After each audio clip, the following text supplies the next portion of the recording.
You're now live. Now we are live, so we are back.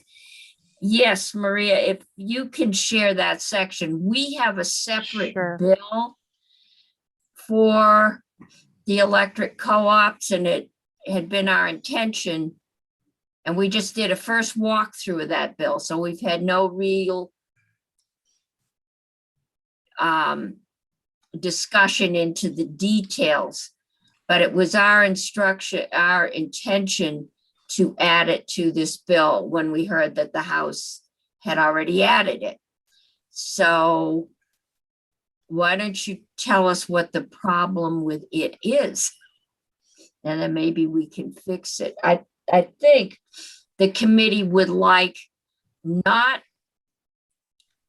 to ask the electric utilities to pay property tax on the cable, but just the cable that is strung on, that they string on their poles. Fiber, yes, sorry. It's fiber cable, right? It's in a tube, it's a cable. Well, then it gets confused with cable. It couldn't get more confusing than it is now. It's fiber cable. So we found it. All right. Great. So this is Rebecca Samaroff from the Vermont Tax Department.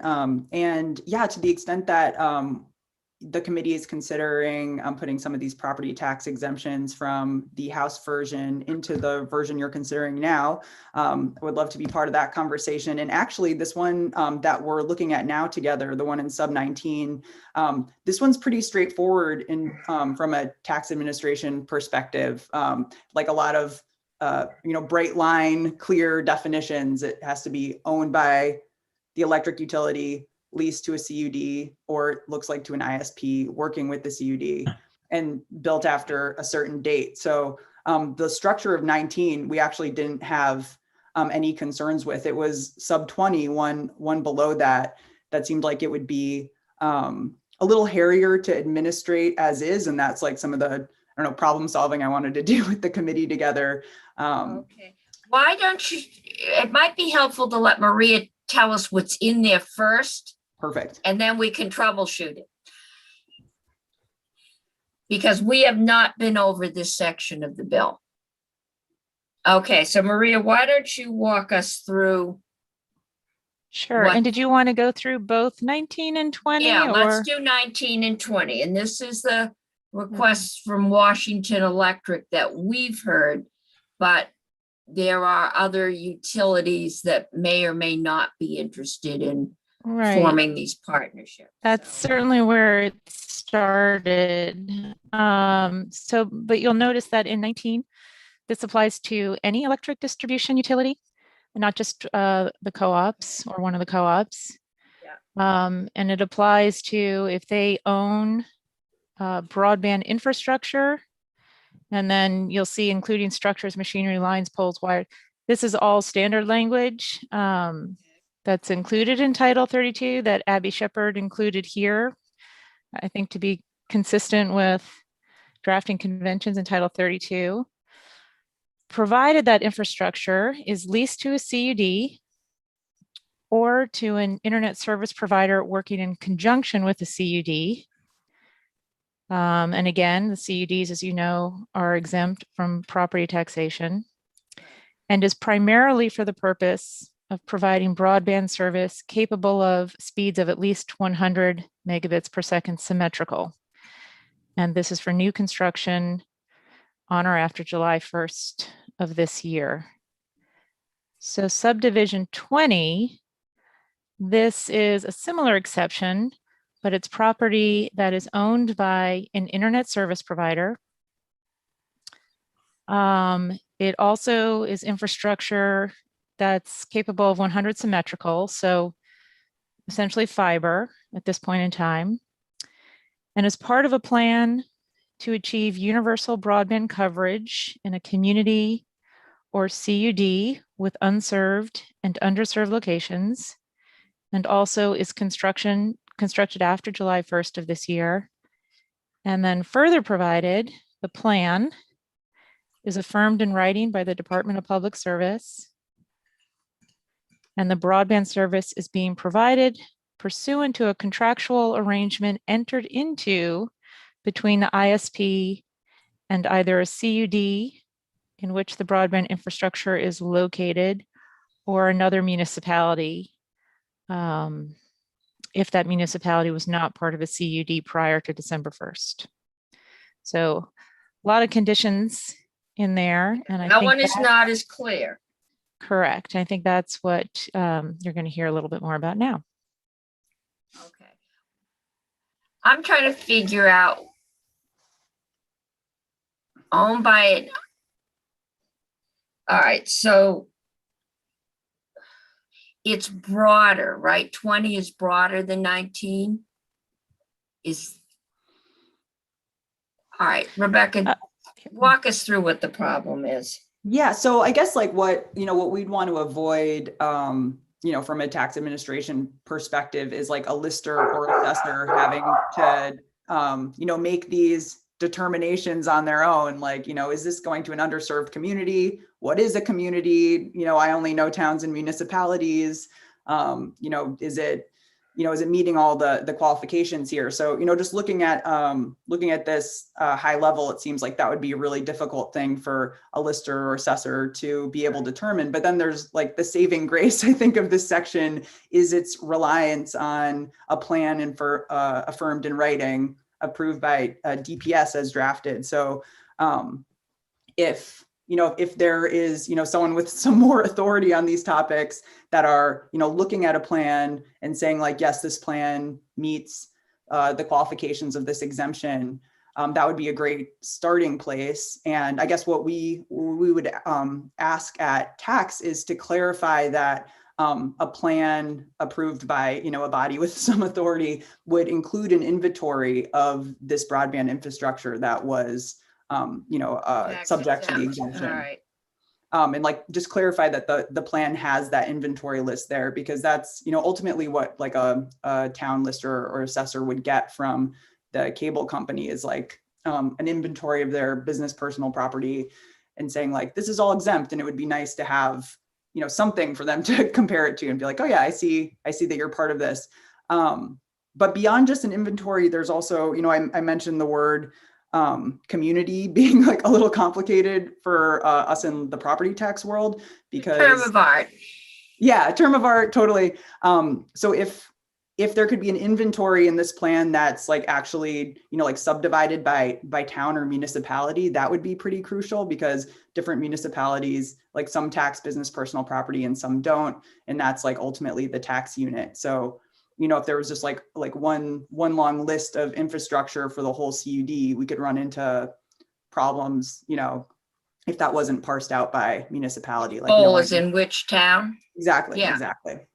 And then the third ask is just that like this plan be available to the tax department in the towns, which, to the DPS currently has a bunch of awesome information about unserved and underserved populations. They put it all online. If this is something that DPS is going to continue being like the person or the organization affirming, I assume that it would be available to us, but just clarifying that or confirming that with you guys or with Maria would be great. Or perhaps this is the board's responsibility now in the new world. I'm not sure. Okay, yeah, I think. And Maria, has Abby has some wording, is that correct? I'm not certain about that. I think that, Rebecca, do you know, has your language been shared? I think there's been some language that's been shared. I thought I'd saw some. Yes, but I haven't checked in with her in a while. I know she's been looped in on some of this stuff, so I would need to confirm with her. Yeah, we haven't talked about language clarifying these tax asks. I think, originally I asked her about that word community, and there was some explanation that, it serves a larger purpose in the bill. And, it makes sense for that it's community here. Sounds like we may just need to say that, yeah. Like including a list of inventory by Plan, municipality.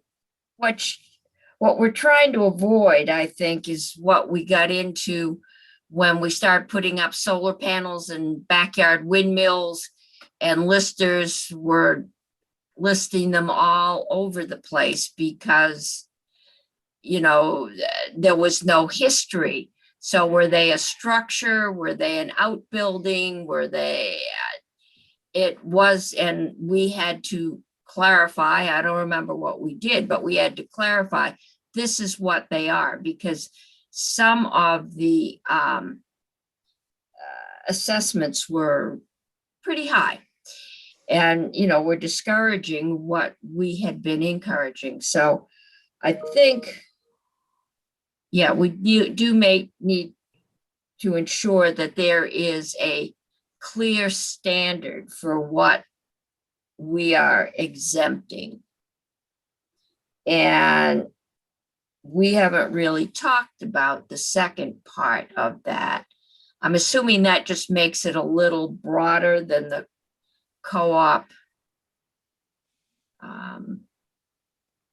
Because the CUDs aren't supposed to be taxable.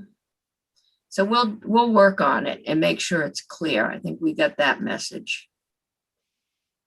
Great, and we're happy Senator to Bray? work with Abby on anything else. Yeah. Does anyone know where the language in 20 came from? Because I think we had 19 before. I'm not remembering. 19 is pretty much what Washington Electric asked for. Right, and I'm just wondering. Sounds like 20 may be broadening it to other ISP providers. Right, Yeah, and Senator Bray, that's in the House passed language. right. They broadened it there in that committee. I don't remember exactly, the circumstances surrounding that and the discussion in detail. I'm guessing someone came to them and said, what about so-and-so? Oh, make a provision to include so-and-so. Mhm. Yeah. So we can take it out and they can explain to us in conference why they expanded it. I don't know I don't know that I want to exempt telecoms and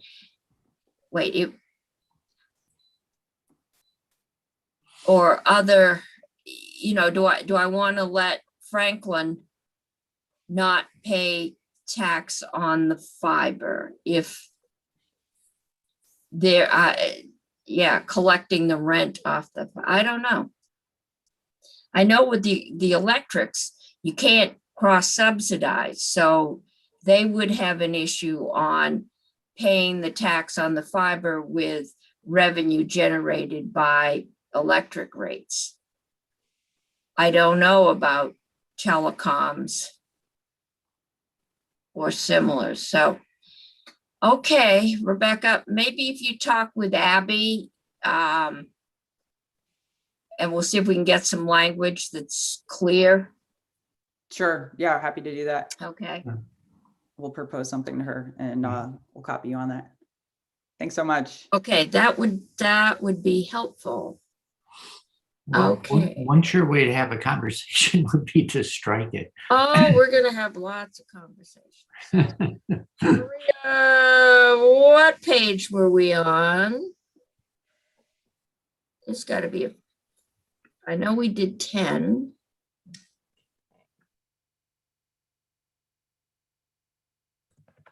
Okay, so we're going back to the draft. Yeah, I think so. And then we'll Okay. go through the things we haven't covered Okay, in the House bill. okay. And I have let the Pro Tem's office know that finance might well be meeting at 4:30 when there's supposed to be a chairs meeting.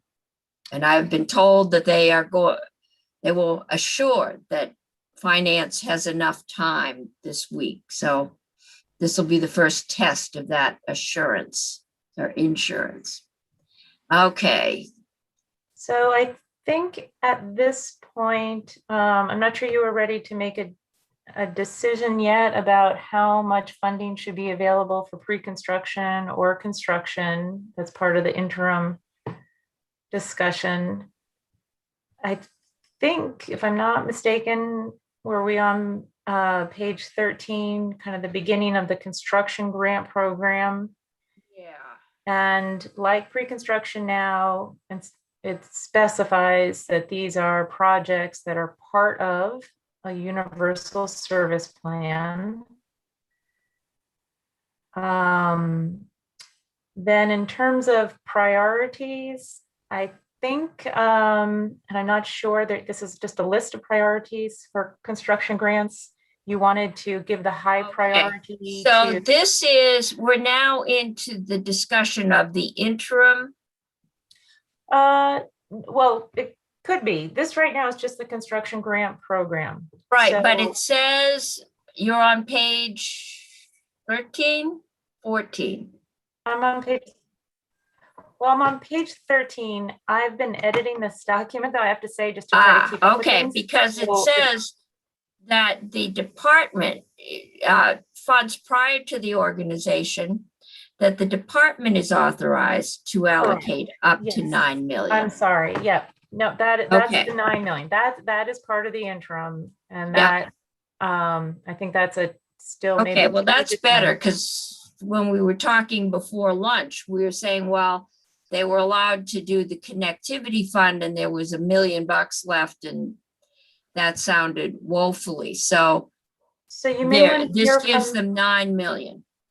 so you may want to hear from the department. I also got an email, I've just been trying to read through all of them. I think I had said that there was money in the connectivity initiative and that money could be dispersed in the interim. I think I've been corrected that the department does not intend to give out money through the connectivity initiative. So maybe just confirming, you know, what your intent is and what the department has available for construction and pre-construction. So Right now, there's enough of an issue with the connectivity fund and the other things that are being funded out of the universal service charge, and it's declining revenue, that whole system will be up for review next January. Because it's, you know, we've put some ARPA funds into E911, but we've also authorized last year some expansions in some of these programs to provide some additional services through the pandemic. But the fund is not keeping up with the demand, so. right, there's that issue. And so just, this is based on an email, I think that went to you, Senator Cummings, from the commissioner. And she says that the department does not intend to proceed with the connectivity initiative RFP this year. It makes more sense at this point to defer to the coming CUD construction plans. So yeah. Madam Chair, there was funding that we provided in H315 or Act 9 that was partly for pre-construction money. It was, I believe, $1.6 million. And then we provided another 1.6 million for the line extension program. So those are funds that the department has and is authorized to use right away. First, I think though, there was more demand than they could get out. Those were CRF funds. We got the extra year, and those were to finish up contracts or requests that had come in last year and they'd run out of either time or money. And so we authorized them to do it, but I don't think, we have not provided any funding for anything additional. So they can do the line, you know, 1.6 million in line extensions. But if CV fiber in Washington or electric or EC fiber or even Northeast Kingdom are ready to put up lines this summer, I think we need to have a way to make sure they get funded and the lines get put up. And The there is, bulk, I think, will go to pre-construction. That's why I said I have no idea how much demand is out there, and maybe we need to check with CV and Northeast, the Northeast Kingdom folks, and just ask them what they're estimating that they need to for the construction they're planning this year. In both pre-construction and construction, And if and find that out. maybe just clarify one thing. I think, this is, I think, consistent with what both you and Senator Hardy said. There was the approval to continue with the CRF funding for projects that were not completed. But you did also, Senator Hardy mentioned, appropriate in Act 9, $1.6 million for broadband infrastructure program to assist CUDs with their pre-construction costs, and then it says general support services. So that money is there, and it may be that's where the commissioner is intending to focus We haven't attention. given them any funding since then. Right, and that was in Act 9, Yeah. which went into effect April 17th.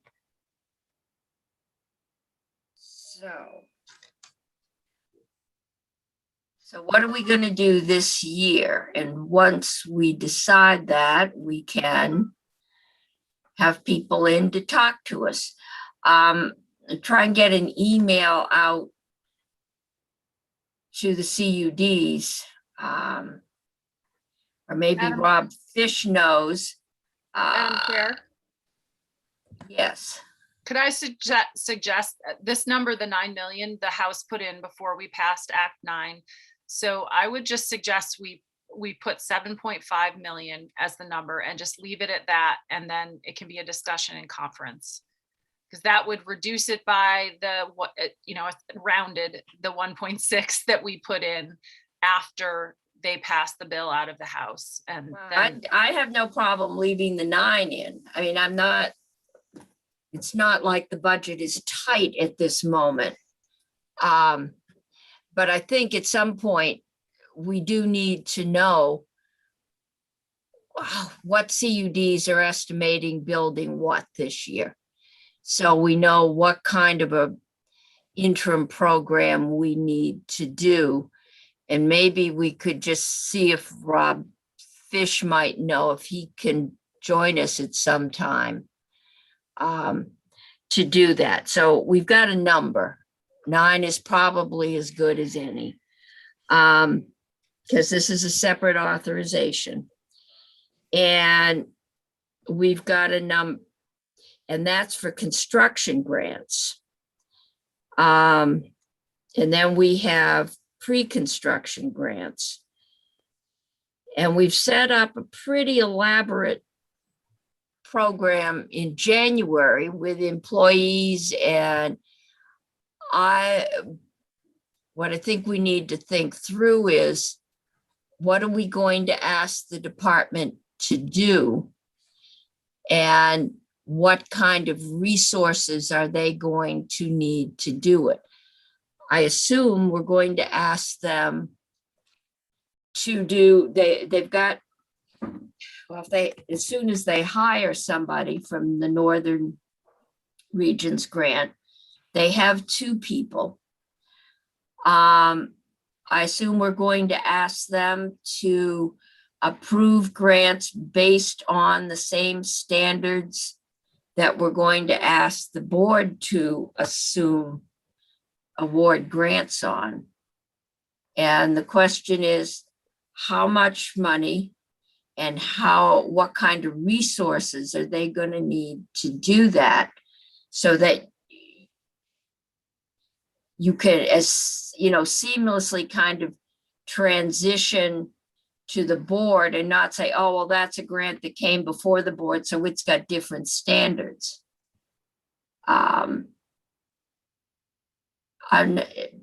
Is that off the wall? Senator Hardy. It seems to me there may already be language in here somewhere, but that authorizes the department to do the program prior to the. It is, yeah, and it Yeah, says they've got and they would $9 million. follow the requirements that we've established for the grants and for the everything else, and just say that they have to follow all the same statutory laws and rules and requirements Under this program. Right, exactly. And this 9 million that's in here is for pre-construction grants. It's at the top of the page. That's right. 13. That's pre-construction. I don't know that there's a funding amount in here for construction grants prior to the board. Maria, I would ask you, but I don't see anything in here. They just designated the 9 million for pre-construction. Where did 9 million come from, Maria? Did they have a? I don't know exactly how they arrived at that figure. They appropriated a total of, I believe it was 30 million for pre-construction grants. So just under a third of it, they anticipated going out pretty quickly. Well, they said by September 30th of this year. So before the board has a chance to organize and become established. But that's, when I was first reading this, I was thinking it was construction grants. And yeah, if you're going to build this year, you might want construction to go out by September. But why would we want to say pre-construction grants have to go out by September? Because they could be continuing through the winter.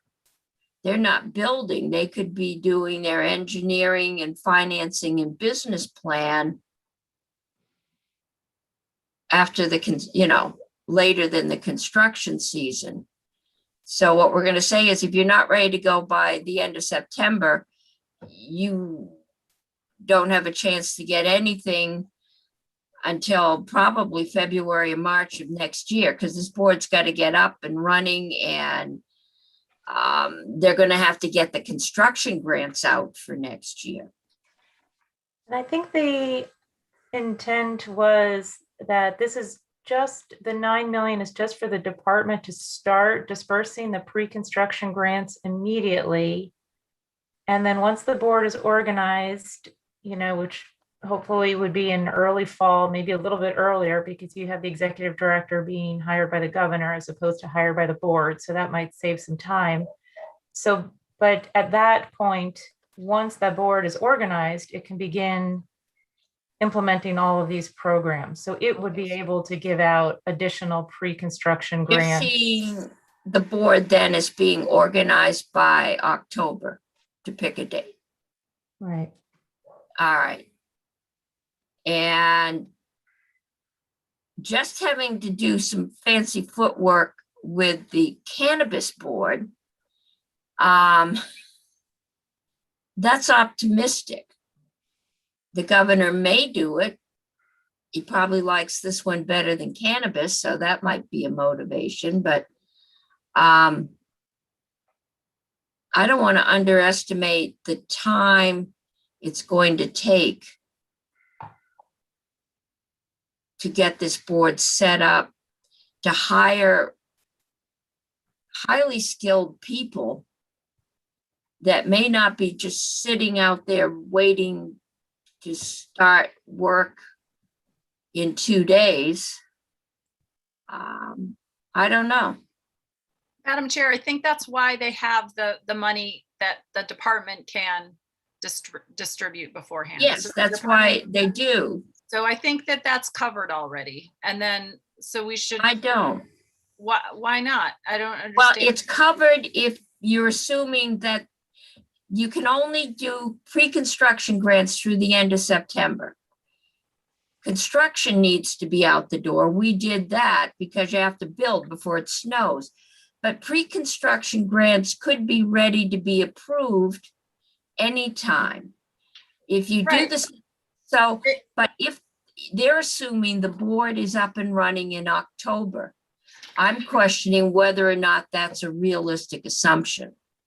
Well, they're giving the department $9 million to distribute by then, and in pre-construction. We haven't even gotten to the construction grants. So we could do another amount for the construction grant. No, it's not the amount. It's the timing. The timing says that these pre-construction grants have to be out by the end of September. Now, we've been talking about the board being up and functioning by the first of the year. They seem to be assuming the board will be ready a lot sooner, or you've got 3 or 4 months where no one will do pre-construction grants. So your point is well taken, Senator Cummings. You know, you don't have a deadline now for the hiring of the executive director. I think, and maybe that should be more explicit. I think the hope was that that could happen while the board also, the appointments are being made to the board, so that simultaneously. But that might be something you want to address. But in terms of the organization of the board, the House did include language, and I think we can look at the bottom of the draft because I think I included that, specifying that within 60 days following the effective date of this act, the board shall hold its initial organization meeting. So that's the hope. And that's what was made explicit in the House language in terms of the timing. So Okay. Well, I think they were putting the expertise in the board. We've asked for expertise in the board and the hiring of an executive director with very specific skills. They didn't even have an executive director. And we're envisioning the hiring of You use your staff. EBT card yet? So that and considering that you need highly skilled staff, I'm not sure you might get that all done. I'd just be happier if we didn't say September 30th and you said until the formation of the board. Because the board really can't, our board can't do anything until the executive director's on Maria, board. could we put to address your concerns, Madam Chair, we could put a date, as Maria suggested, for the hiring of the executive director. I do believe the House had an executive director type position in their draft as well. Fund manager, right? No, they had an executive director. The fund manager Okay. was something that Maria had put in there temporarily.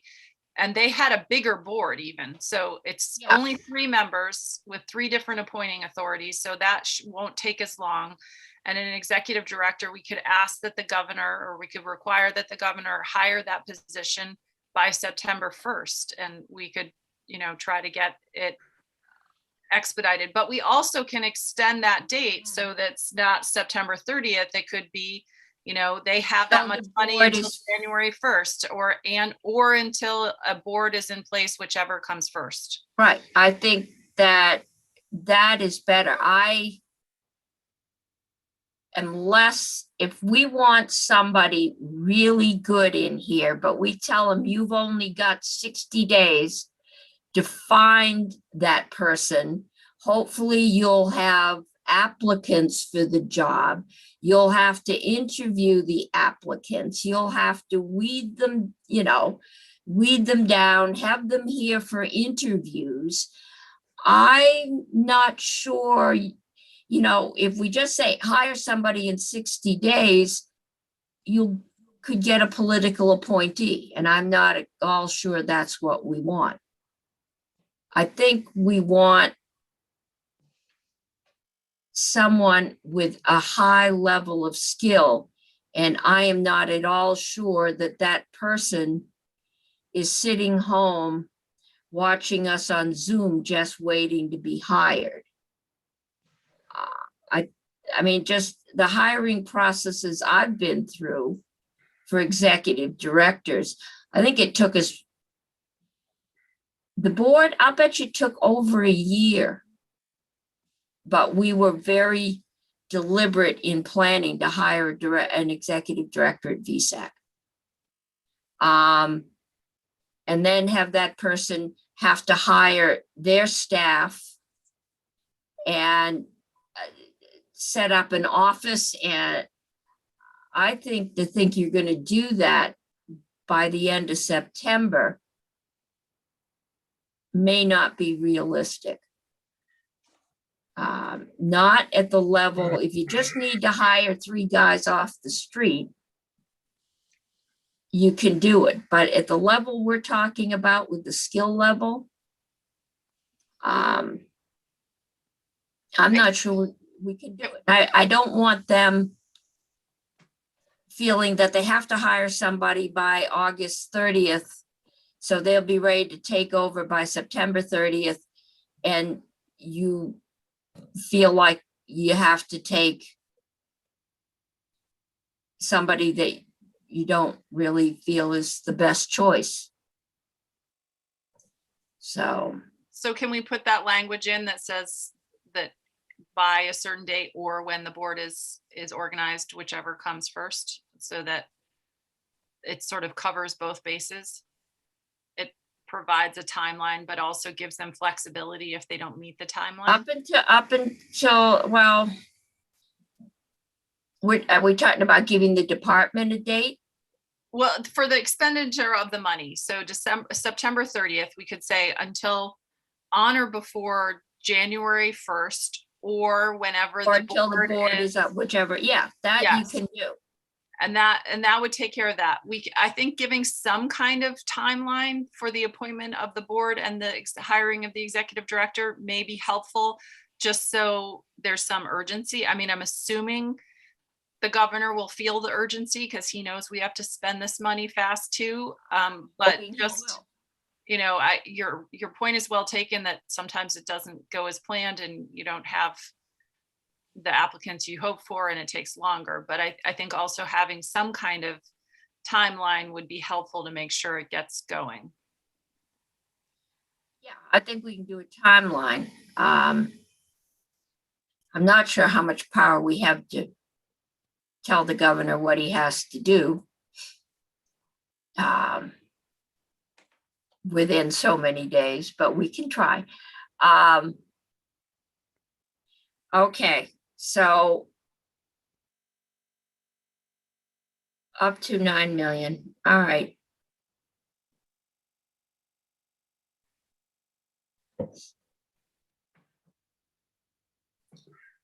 Service plan. All right. So we're on to the construction grants. Is that where Okay. we are? I think so. Section 8086. So I'm on page 13. Again, the pages might not line up because I've been doing some editing if you're looking at the earlier Okay, yeah. draft. So again, these are projects that are part of a universal service plan. In terms of the priorities listed here, the first one you have is leverage existing private resources and assets with a high priority given to partnerships between a CUD and a distribution utility. And I think you just wanted to leave it at that. Is that right? Not, but that's the high priority. Wait, a distribution utility. And then So you've got that would be- electric cooperative. Are you saying just electric cooperatives or? No, that was a question. I didn't know if you wanted it to be partnerships with the co-ops that were given the high priority. And I was thinking of WEC and wanting to, your interest in promoting that build out, So that was just really just a question. And I think you talked about this and said, no, you might not want to limit it to just the electric co-op. So any electric company, any distribution utility. And then there was some discussion about possibly expanding it, high priority if they're partnerships with other private ISPs. But I think you were thinking about, you really just want to focus on as a high priority, the CUDs and distribution utilities. Yeah, I think so. Madam Chair, this is one of the things I tried to push. Yeah. The desire to be with the utilities is because we presume they have the workforce or are more likely to have the workforce. Just so we're clear, that is where I'm coming from.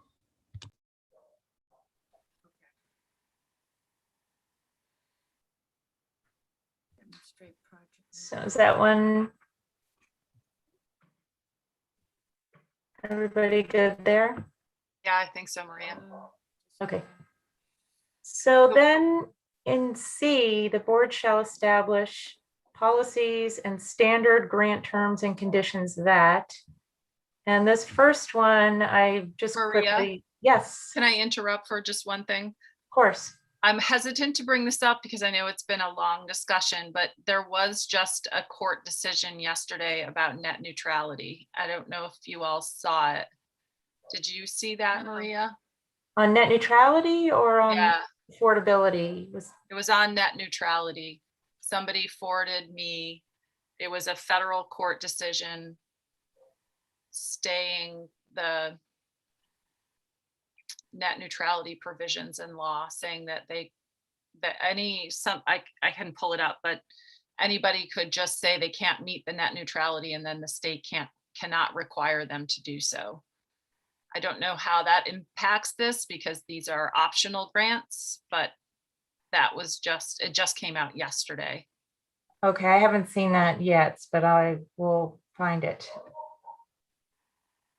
We could ask Josh Diamond to brief us. Yeah, it's And- it came out yesterday in U.S. District Court for the District of Vermont. For temporary stay of litigation and injunction barring enforcement of the executive order regarding net neutrality. Oh, is this what Josh talked about extending the stay for a period of 6 months? Well, I'll have That to look at it. sounds like I don't it. know. I can forward it to you, Maria, that what Okay. somebody forwarded it to me. Because it was California they were waiting for. This one is in part, is yeah. specific to Vermont, but Yeah, it sounds Okay. like the extension. Okay, I think it may be the extension, but I will absolutely look at that. And so right now, you don't make net neutrality a requirement. Right. It's a priority if they do comply with your net neutrality rules. Okay. And I will definitely look at that decision. So then in terms of policies and standard grant terms and conditions, this may need a little bit more work, but I think you wanted some clarification around this subdivision 1, ensure that grant awards are dispersed based on the value of construction completed and verified by the board or as needed to commence construction. Yeah, and I think how you get it into words. I think the understanding is that I am getting all kinds of emails from people who have concerns, but I can't read the emails and read these things at the same time. So we may have to take a break so we can all read the emails. They just keep popping up. This was the thing that said we did it last year with the CRFs. You don't just get a grant for $1 million for $1 million project. It can be phased out. We'll give you a third now. And then you come back and yep, you've done the third. So, you know, you get the next third rather than it's, we give you the money to start with, but it's more performance based. And we put wording in for the CRFs. And I know we said no money went out until the project was complete.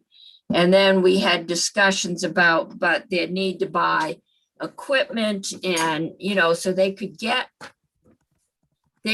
grant approval, but they didn't get cash. Or they got a limited amount of cash until they demonstrated that they actually were hanging cable or doing what they said they were doing. And I remember the discussion. I have an image of, except for materials and something need, but we should check with the department about how that went. I know I think it was more the wireless.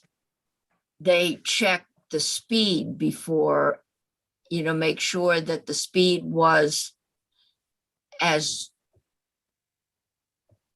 you know, as claimed before money was paid.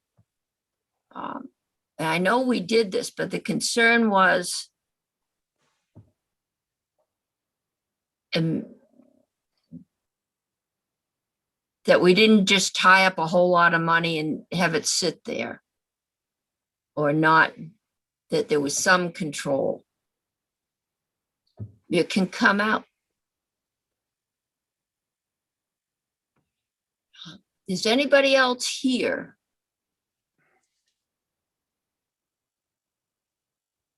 All right. So committee thoughts on this one? Do we want to? Or I'm not Are sure there what any, you asked. I was having a hard time following what was. Okay, when we did the CRF grants last year, we put wording in. Initially, it said you didn't get any money until the fiber was up, because there was a lot of, we had limited money and limited time. And then it was the CUDs, I think, who came in and said, no, we've got upfront costs. We've got to buy cable and we've got to do this and this. And we said, okay, you could get partial payment to cover those necessary costs, but you didn't get final payment until the project was done. And I know there was discussion with the CUDs, I think around this language, and they said, look, we've got a 3-phase project, Got it. but we've got to know we've got approval, not necessarily the cash, but approval of the whole phase, you know, 3 phases, because they all hang on each other. And, you know, you want to get a contractor and tell them, I've got you 3 years worth of work. Okay. You might get a better deal than if you told them I got you 6 months worth of work. Maria, was this the paragraph 1 at the top of page 14? I thought you were going to change that language. I only changed it a little bit just because I ran out of time. So I can Fair. change it some more. Yeah. I can't so imagine running out of time. Yep. So I think this, you know, Senator Cummings, you're getting at the issue about, you know, not giving out the money until the work is done. So reimbursing for costs that have been incurred as a way of ensuring accountability, that the money is not just handed over. The language that you're referring to, I just pulled it up now in S137. So this was under, you know, the accelerated broadband program, the the big umbrella program for all of the grant programs that you created with CRF funds, you did have a provision that said that the commissioner may disperse an award for advance payment of capital costs, provided the commissioner determines such funding is necessary for project commencement. The commissioner may retain an award of financial assistance or a portion thereof until he or she determines that eligible expenses have been incurred and properly documented by the intended recipient in a form and manner prescribed by the commissioner. So that's one way that you've addressed kind of this issue in the past. Is that the issue you were getting at with the value of construction That's completed? the issue I was trying to get at, but may have created more confusion. So I can, if it's something that you want in there, in concept, I can work on the language some more. Committee? This is for the board, right? This does not say any, Oh, whoops, wrong one. Hold on. the board shall establish policies and procedures. Sorry.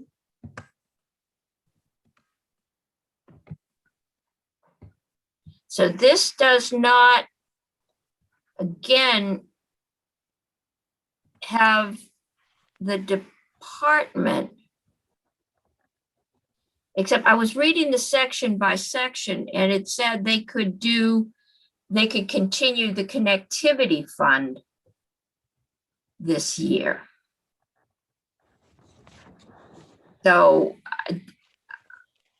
if the board's not going to be up and running until October at the earliest, and that's the House's optimistic thought, then are we not giving out any construction grants this year? I mean, is there something in there, Maria, that says that we are? There is nothing in the House bill or in this bill that provides construction Still here, I'm just funding. eating. What's that?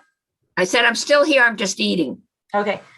No, the only discussion in the House was that I think the understanding that the connectivity initiative, that some of that money already available under the existing program might go out. But as I mentioned, Commissioner Tierney just clarified that they're not intending to give that money out to do an RFP and provide grants under that program, that they're going to focus on the CUDs. But in terms of grants for actual construction, I don't believe there's any kind of interim provision for that, like there is for Madam Chair. So, Yes, Senator Brock. I think that there does need to be something to deal with that, because, you know, there's always that unanticipated issue of the board not being up and running in the time frame that we want it to be. And we've certainly said that we want, during whatever transition period, we don't want things to stop dead while waiting. And we, I believe, intend to empower the commissioner to perform those functions that need to be in the interim. And when we have CUDs that have construction plans and want to get moving with construction, even though they may not be perfect and we may have to do some changes after the board is up and running, I don't want to impede their operation. No, I don't The notion either. of providing the commissioner with the ability to do some of the things that the board would do during this transition period before the board is formed, I think is probably good policy. Yeah, Madam Chair, I agree with Senator Brock. We would just have to put a requirement that the commissioner follows all of the requirements of the grant programs as established under this act. You know, I think that's fairly easy language. And that's the same as the pre-construction. I agree that we want to start giving out the construction grants to the extent that they're our projects ready to fund this season. I think we recognize that this may not be perfect. This is not a perfect solution, but this isn't a perfect bill, nor is it a perfect world. But we have a limited amount of time. We have a lot of things to be done. And I think the last thing we want to do is, if we have CUDs that have gotten to the point that they're ready to begin moving, I think we should provide a provision to have that happen. I do too. And maybe, yeah, we can check with the ones we think are ready to go and see if they can give us an estimate of what they may need, and we will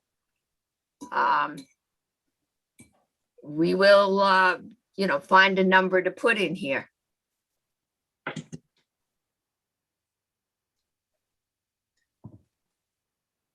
Okay, so I'll have a placeholder for that, for an interim construction grant program consistent with these parameters. I do have Senator Bray's language, which I will add. Well, actually, why don't I just read it? Or Senator Bray, if you have it readily available, I was just going to pull up your email and make sure that language. This is in place of future-proof technology. Oh, If you have, I have so many windows open on this laptop. I'm not sure where I will find that. Yep. But if you have it right at hand, that'd be great. If you don't, I can pull up the email, I'm sure. Yeah, I'm sure I can find it.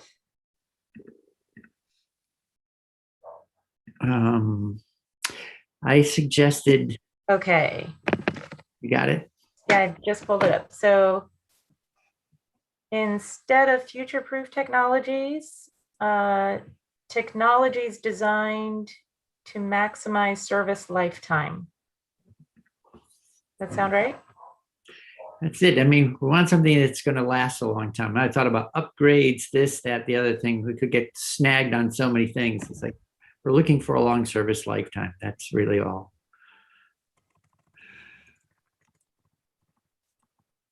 that work, committee? Oh, Yes, no? I don't hear a no, it's gonna stay in. It's What was the rather- repeat Final that? language? You want the language repeated, Senator Brock? Please. Can you repeat the language? Is it Maria that had it? yeah, she's, technologies designed to maximize service lifetime. it's a little clunky. I mean, Technologies cable would fall designed under to that. maximize service lifetime. Or maybe it's their service lifetime. Durable is the word I've been using other times. When you talk about upgradability and all that stuff, you could put things in that won't be upgradable. You'll need to pull them out and just replace. So anyway, this is where I got to. And then I said, stop fiddling, put it on the table. The committee will make it more elegant. I think we ended right after interoperability. Personally, Yeah, I think it should be interoperable and technology design to maximize service lifetime. That's good. Or yeah, to meet demand into the foreseeable future. I mean,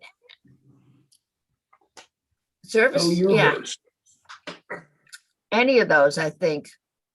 Chris, how about promote network durability, reliability, resiliency, and interoperability? And then you get all four of them in there. Right. I don't know what, anyway. So I'm Starting to see a skit at Cabaret I can see the whole Gilbert and Sullivan chorus doing interoperability. But when you say resilience, isn't that the same thing? I mean, at least it suggests things that aren't going to fall over. right. Well, I think the difference is sometimes resilience, the way I hear about it, and my impression is that's ability to withstand some sort of Yep. storm or whatever. Mhm. What we're talking about is stuff that doesn't wear out for a long time because you built well to begin with. That's really it. It's resilient. It's not going to wear out. It's not going to become obsolete in 2 years, we hope. Right. But as far as we can look into the future, it will meet future needs.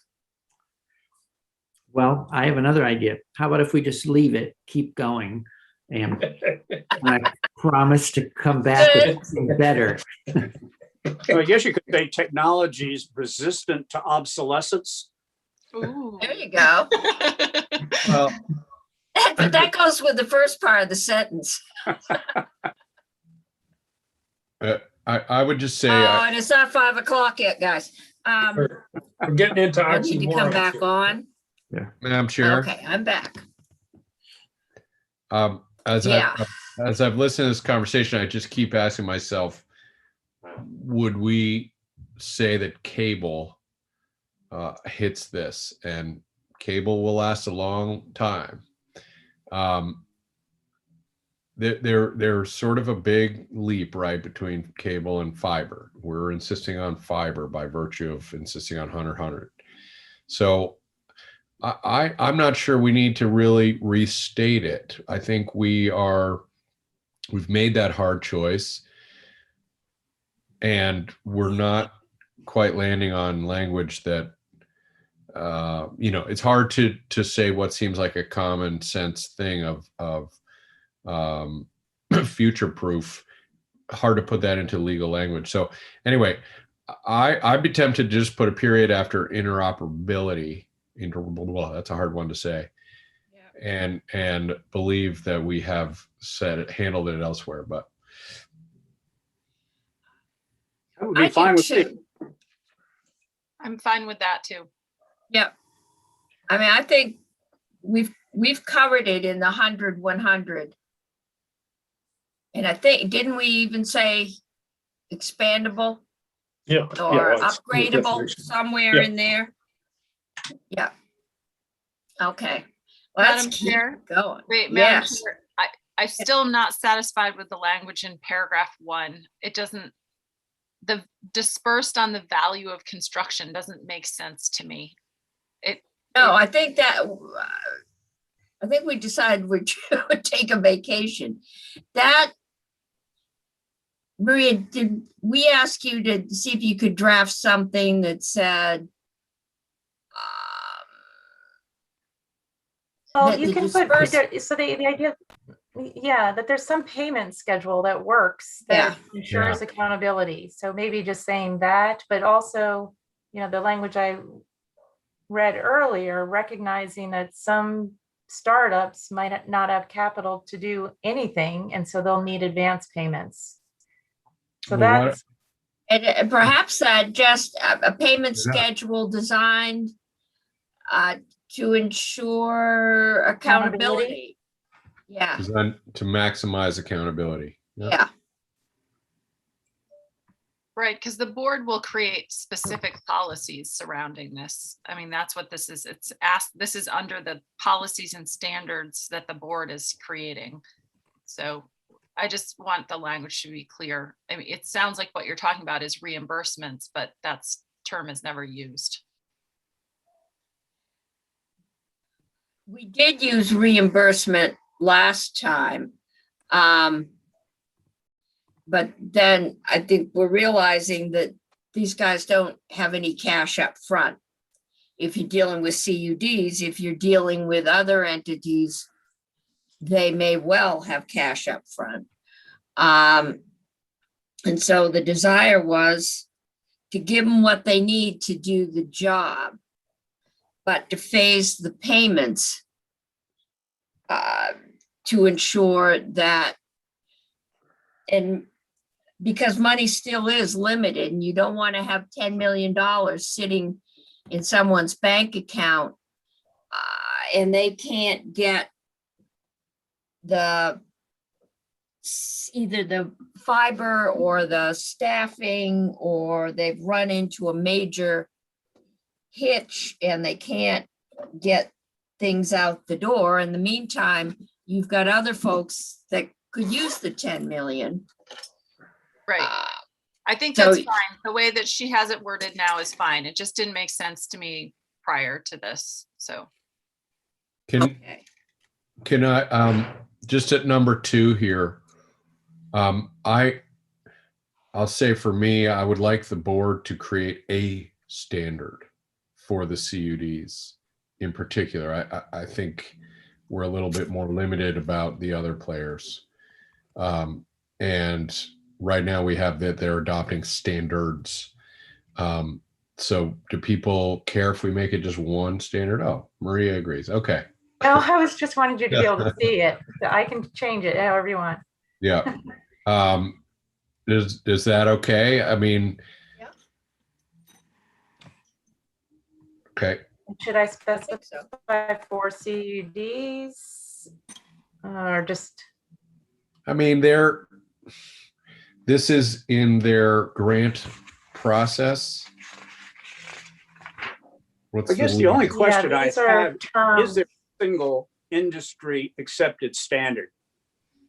No, that there's covers all not. of those areas, as opposed to industry accepted standards, because there may be multiple. I Well- don't know what that standard would be, in other words. As I understand it, some of it is like the trunk that people are laying. Mhm. There's some number, it's 24 strands or 48 strands or 56 strands. There's those kinds of standards that you can bundle into one cable. And if you have one that's got 24, meaning one that's got 56, you got trouble, right? Mhm. That's where you run into interoperability challenges. So it's not like, I don't think it's maybe as, I mean, I am no expert by any stretch, but I think the concept would be that they say, this is what we're doing, and not, so that it is standardized, so that, if you're in a CUD in Orange County, you're not, out marooned from one that's up in Yeah. Essex County. I mean, I think there are multiple pieces to the standard. One idea is, the standards shall be one strand shall be used for public safety, right? So they are setting standards, but they're kind of coming up with one preferred thing. And I'm when it comes thinking to of the things like CUD, active versus passive, of which, there was, a considerable debate among the various people who've testified before us. When I talked about standards, I was talking more about technical engineering standards so that you have things that work together. And I And thought we had covered that by saying that protected interoperability, reliability. it's implicit in some of that. It does just seem helpful, back to Senator Brock's train gauge thing. Like, why would we, to the extent that we can, without ruining the work already done by any CUD, I'm thinking it will be a help to everyone to know what kind of engineering standards you're going to comply with. I don't pretend to know them, but I've talked to enough people that tell me about different bits and pieces. So I would think it's a little like the turnkey function of this office at the department. Like, oh, you want to know about the legal standards, the finance standards, the engineering standards, like, we're going to make it easy for you because there's a lot of things that will be same place to place. maybe we would try this on and see if it feels, what feedback we get before tomorrow when we Right. absolutely finalize. Right. So anyone who's watching, I guess I would ask them to weigh in on standards. Yeah, I mean, what is Vicuda doing with those? Or Rob, we've been very clear that we want these folks to be able to hook up, merge, back up each other. And so, and we want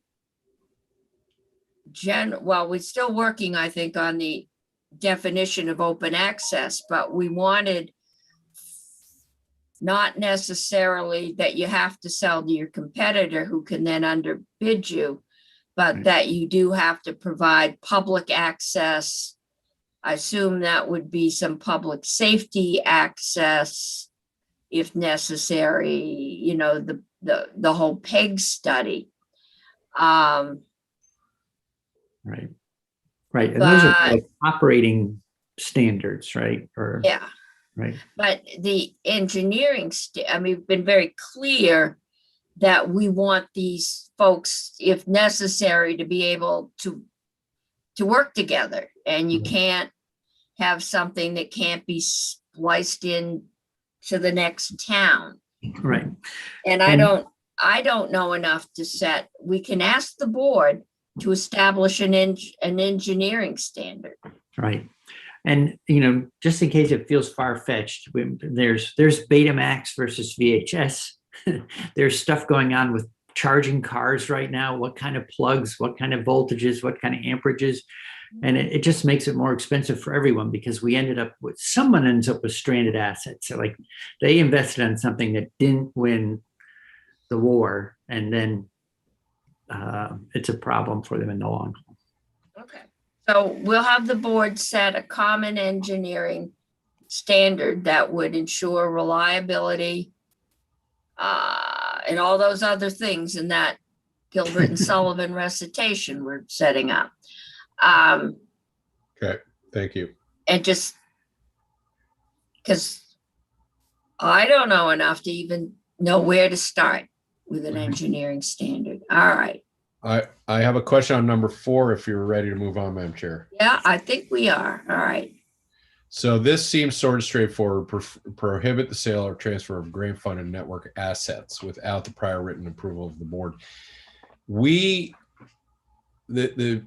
grants, particularly if you swoop in last year, will have little pieces of network assets that hinge to grants all over the state, particularly for line extensions. And so I don't know if we mean that. I don't think we do, but I don't expect our legal horsepower would hold up if we were trying to assert this over Comcast, even though we bought them, 400 line extensions last year. So I don't know if maybe I'm totally wrong about that, or Maria, if you think it is a concern, should we have some kind of minimum percentage of what assets were funded with grants before we kick in? Or is this only forward? Yeah, I think that might, well, this is forward looking. So this would be in any contract for a grant going forward. So the terms of a grant, and within that grant award, there would be some provision that says we're giving you money to build these assets. You can't just go turn around and sell them. This may be this was something that you discussed, and this was just an attempt to put into words that issue and that concern. Well, if it's forward looking, then I'm not worried about it. It is Yeah. important. So I thank you. That answers my concern. Going.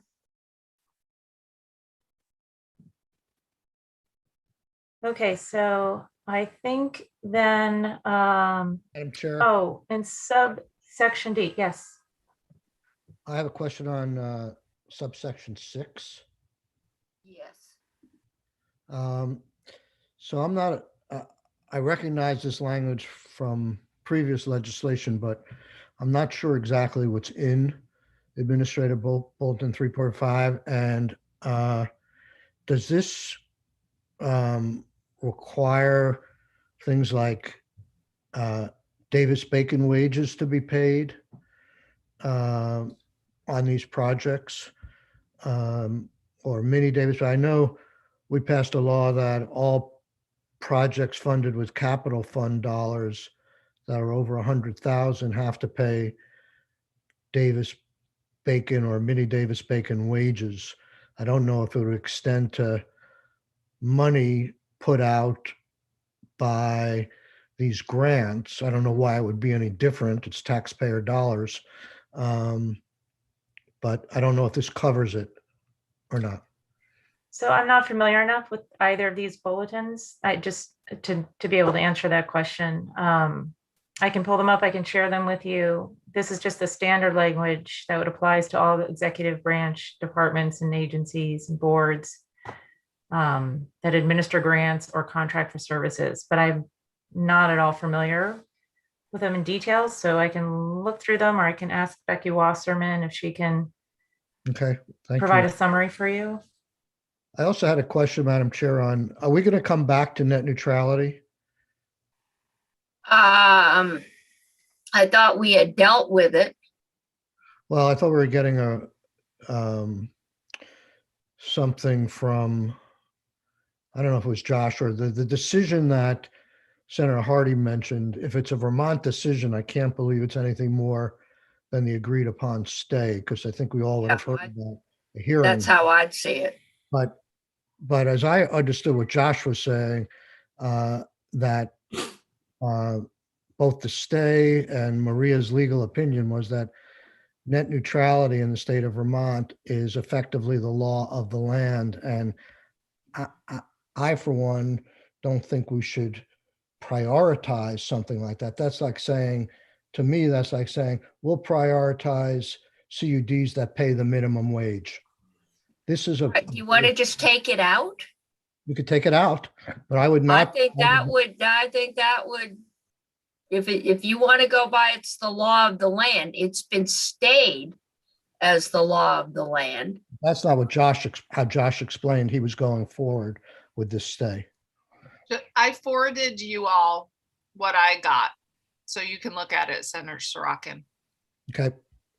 Okay, let's move on. We can ask Josh either now or in conference to give us an update. Okay. All right.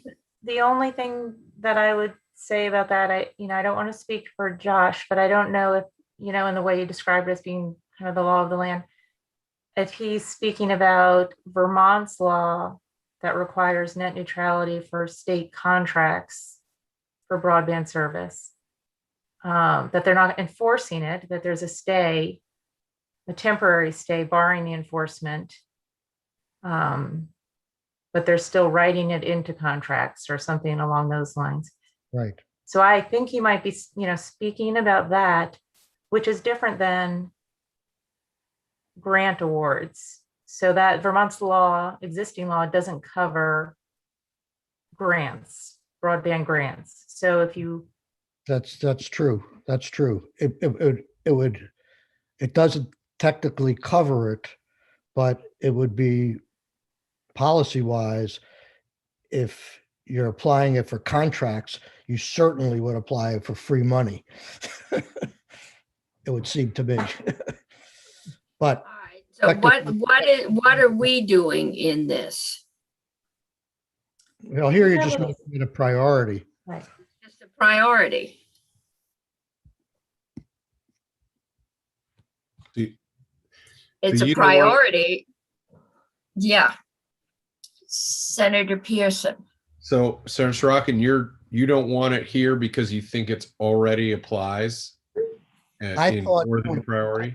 I thought what Josh testified to is that the condition of the stay is that all of the providers would be signing up to abide by net neutrality. And so it seems like it's effectively working now until such time, perhaps the unlikely event that it's struck down. And to say that it's a priority doesn't make sense to me. It should be not either mentioned or it should be a requirement.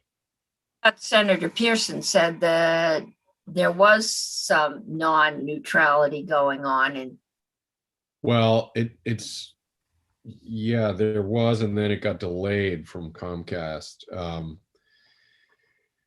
Anyway, I don't know how to deal with it here. myself right this minute. I mean, the priority says that, yeah, that's important to us. If we start writing it into contracts and it gets struck down, then we're gonna have to rewrite. I don't know. It's beyond my Well, pay grade. I mean, the CUDs are all committed to net neutrality. So in that way, it's not a huge deal. I don't think. You might, if it gets struck down nationally, and the only people that will talk to a CUD somewhere in the state is a national ISP. It might be their only option. We don't know at this point. So it just feels like one of those things we get so sidetracked on that we're not getting through. It's a pretty important principle of It is, telecommunications. well, we're putting it in as a principle, but we're not making it a requirement. Because that gets into legal issues. I don't know. Senator Sorokin, I'm not convinced that I heard Josh say what you said. I mean, that bill was about the state's purchase of internet service. And these grants are not purchasing internet service for the state. So No, I agree that these are grants, and that case is not necessarily totally applicable, other than it'll be hard pressed to say that you could require it for a contract, but you can't require it for a grant. So I think you can require it. Just really, the grants are going to CUDs, telecoms, all right? They'll comply. It's when the CUD subgrants, or because they aren't providing the net neutral service, they're stringing the fiber. And so we're one step out in many cases.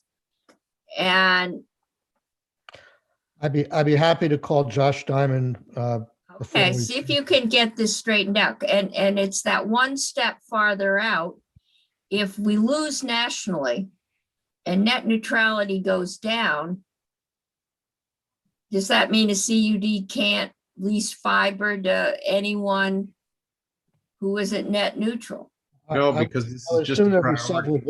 severability in this law, that if one provision got struck down, the rest of the law would continue in force. All right, so check with him. I think, I don't want to see us get into trouble and have things get held up. Okay.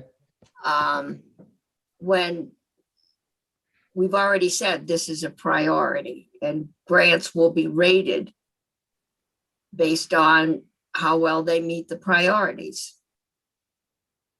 So I want to get on to overbuilds because there was concern there. We were going to talk about D, though. I think that's, yeah, here we go. Yes, I think and there are different ways of saying this, but subsection D has to do with a requirement that the board confirms that the applicant has a detailed business plan. I think you also talked about that the board approves the business plan, finds that there is a detailed business plan for its proposed project that takes into consideration all the things that you have listed here. So I just reworded it a little bit to say, before the board awards a grant under this section, it shall determine that the applicant has produced a detailed business plan for its project. I don't know if this is. I think that works. That's pretty important. I like your tweak there.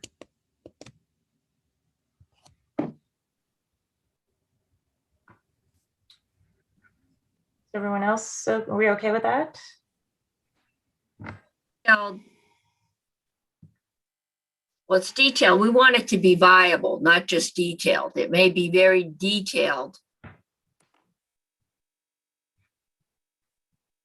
but it's based on extreme estimates of how many people are going to sign up.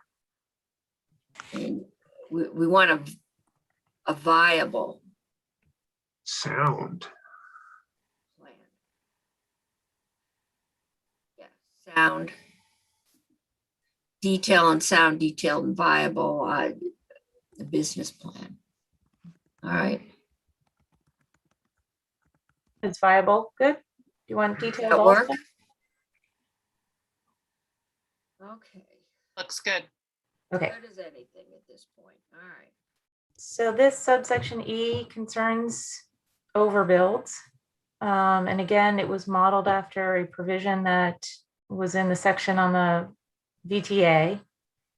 It specifies that the board may provide a grant to a project that enables the provision of broadband service in a geographic area currently served,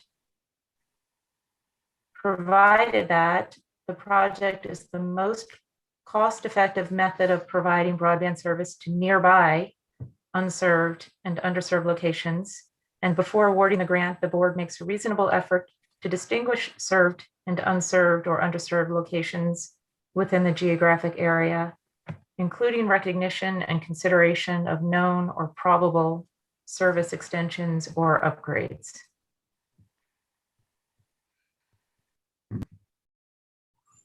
Okay. So this is basically saying if you need to run through downtown East Overshoe, which has broadband service, and you need to run through there to get up to the unserved areas, that you may get permission to run through this served area, and you may offer your services for sale in that served area, provided. Yeah. All right, but they have to verify that you are in fact either picking up underserved households in that overbuild, or there are underserved or unserved households. Yes, nearby, and the project. Okay. The most cost-effective method for getting those unserved and underserved locations served. You need to run through the valley where somebody else has already built in order to get up to the mountain, because the only other way to do it is to go up and over Camel's Hump, which is a very expensive proposition. So I think what we're saying, if you assume that the valleys are the places most they're the easiest to string through because they're flat, and that if you require that in order to get, you can't run out Route 12 with the cable through Northfield that's served, you've got to go up and over the mountain to get into Roxbury, that it gets very expensive and probably prohibitively expensive. I think is what we're looking at. Senator Pearson. Thank you. Maria, help me understand this a little bit, because really what we're talking about often is the overbuilds of Comcast or Consolidated. And we know that those incumbents have built in the higher density areas. That's profitable. So one might argue that you don't want to preclude the CUDs from building there, because that's a cheaper per customer place to build. So are we saying that the only way any of this grant money can go to building in those corridors is these two provided that sections here? That's Yes. the only, in other words, the CUD is going to have to prove that basically it's the geographic consideration and the fact that they'll get customers is incidental. I think so. I think that's what this is attempting to address. That so you're not just, even though the overall purpose is to fund unserved and underserved addresses, that yes, if you're going to be providing service to people who already have, say, 25.3, they're already served. But it's because you're running a line by those locations, and that's the most cost-effective thing for you to do to get to your other unserved and underserved locations, that would be permissible, that the incumbent provider can't say, you can't connect any of those, you can't hook up to your fiber, you can't compete with our existing service. I believe that's the goal, saying that there may be some folks already served by a cable company or consolidated who might have the option then of connecting with a fiber network that's being built to get to the high cost areas. Okay. But the basic goal is not to provide grants to CUDs to provide service to already served areas, because then we could just end up duplicating what we've got. The goal is to get out to the unserved areas, but sometimes you got to run through the served areas to get there, I think is what we're saying. But a CUD That's right. could start out saying, well, we're going to string fiber in Barry and Montpelier and Northfield and Waterbury. And then, you know, when we've gotten enough customers from the cable provider, we'll start going out. And I don't think that's where we've been envisioning using grant money. That's right, It would because you be- still have the requirement of, it has to be part of a universal service plan. Right. That's a grant requirement. It is. So Once this I is have just- 2,000 customers, I'll go out. But yeah, I think it's just making clear that our goal is to get out on the dirt roads where no cable has been strung before.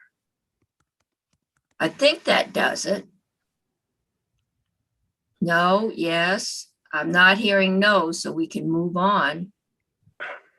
Just trying to make sure this doesn't work sort of in reverse, you know, someone overbuilding. One thing that's a little tricky is just the term nearby. I don't know what that will mean. Well, we're gonna have to let the board, I think, figure that out. If we start trying to do, well, within 5 miles or 10 miles, you're going to get 3 projects that are 10.11 miles. I mean, Yeah, I think at some point we just have to trust the board. sure. I guess I would just say there's also, like, if you did string it through, you potentially offer customers a cheaper broadband alternative, you know, and I don't know how we measure that. This is hard. I guess I don't have a suggestion to make it better, but I'm not totally satisfied yet.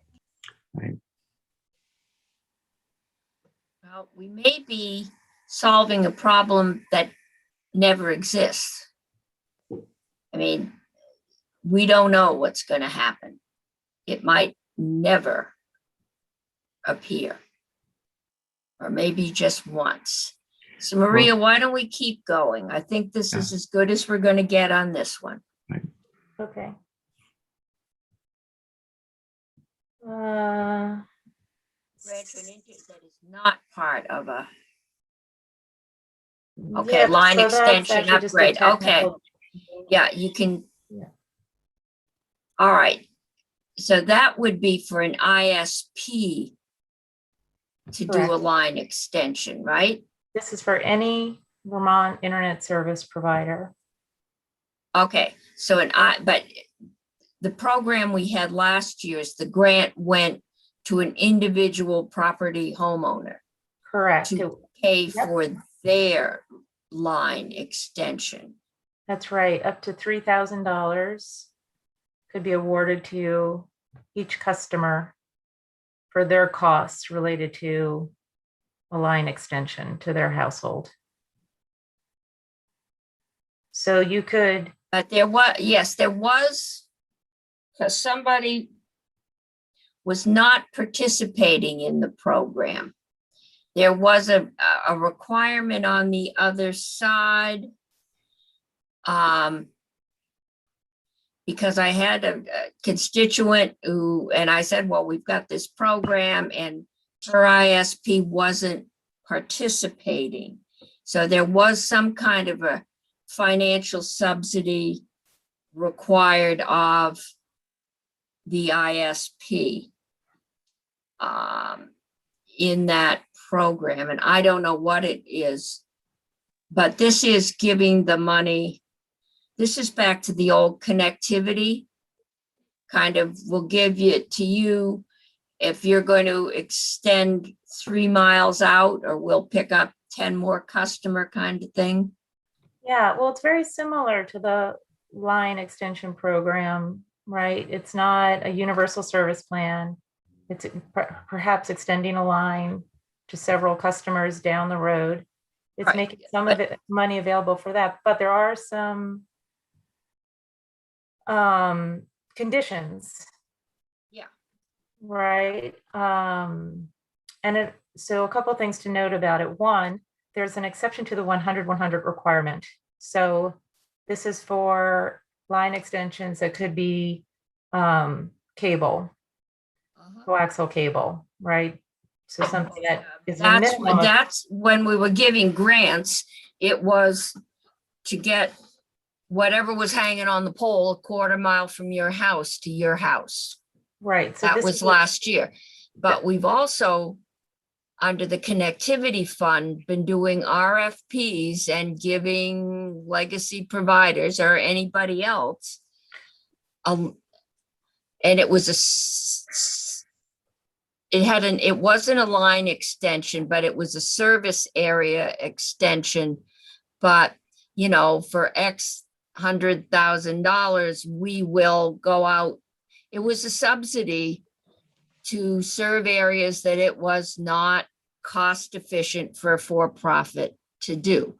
We're now giving grants to CUDs to do service where it's not cost efficient for a higher profit, right?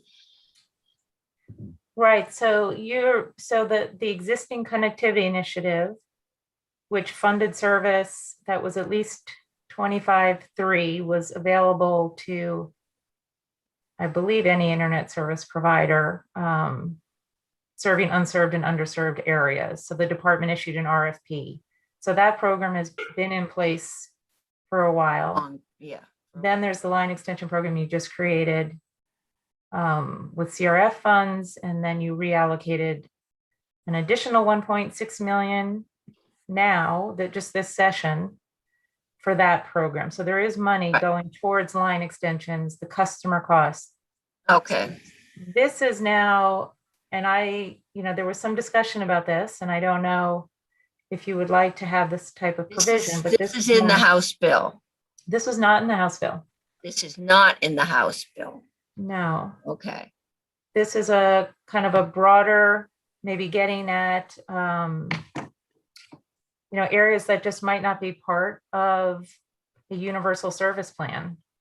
These are those spots on the map that haven't joined a CUD.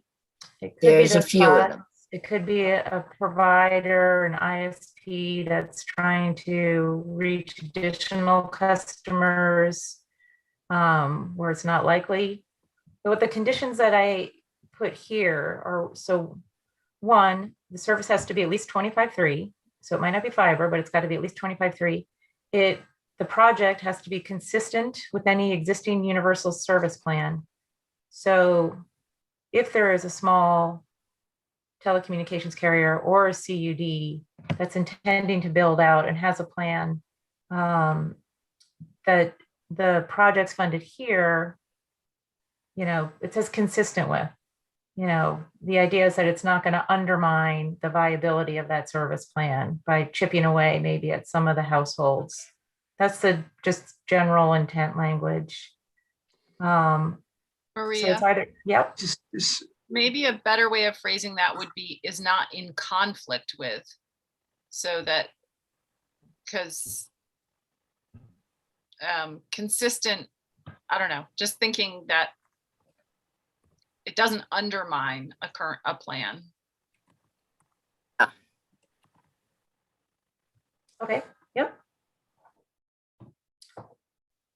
And then the other provision, so if there is a plan, it's not in conflict with that plan, or it's in a geographic area that is not part of a CUD or a service territory of a small telecom carrier.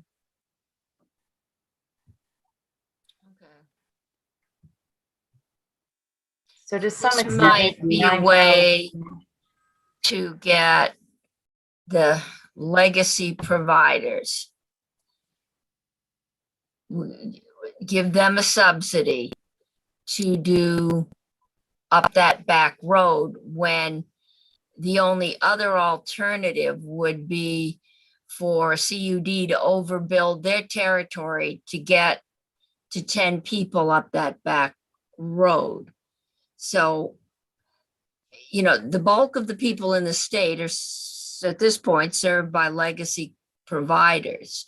And there are places, I'm quite sure, where the most cost efficient way and just practical is to extend their service up the extra mile on that road to get the 3 people that live at the top of the hill. I think this would allow for the possibility that there may be places that CUDs can't go viably. And they do have to turn a profit. To pay their expenses. They got to make money, yeah. And they To got pay their expenses, yeah, not to make pay a their profit. expenses, which includes interest on bonds Correct. for other profit-making people. Yeah, they have to, and if we want them to do subsidized plans, they're going to have to make more of a profit. So it might not. They'll make a profit. It's They'll not a cost them more profit. to Yeah. pay it Yeah, costs the I know. customers Senator, more. not everyone considers profit a dirty word. No, it's a different word than paying expenses. It's not, neither one of them are dirty. They are different concepts. Not that's when all. I do my accounting. But if I don't make a profit, trust me, I am not covering my expenses this week. Well, Because I Washington made no Electric, profit. Washington Electric doesn't make a profit, I think is the senator's point. But I'd love to ask a question when you're ready, Madam Chair. Yeah, I'm fine. Maria, does anyone besides the CUD have a universal service plan? Yes, if they're going to apply for grant money, if they're an eligible provider, because they need that in order to get a grant. So that term is new to this language. It's not a term that exists in other. Because so then we have a timing issue. We're imagining this is that old tension that we always have of helping someone today or building a full network tomorrow. And so if no one's got a universal service plan until they've applied for a grant, and we're just saying this happens for the rest of this year, then I think we should stay away from that definition. And I would suggest we just go with C, but modify it and take out this service territory of small telecoms. We really, what I fear we might do is help Comcast extend in a way that undermines the CUD's business plan. And that I don't know. I don't know how we know that, but I think we have to name that here, but not be too complicated about it. So that strikes me as a way to do that. Right, right. Yeah, I was thinking about the same thing. It's like cherry picking, but reaching slightly higher up the tree, which will leave other people still even more stranded because it'll be even more expensive to get to them. The ones that they didn't extend to. Yeah, I agree with you guys. It's problematic. And it's, by the way, it's not just Comcast. Check our emails. Oh, it's not. All the people It's who all are the- right about others. All the legacy it's the for-profit legacy providers. Who have to make a profit. That's right. Okay, Or not.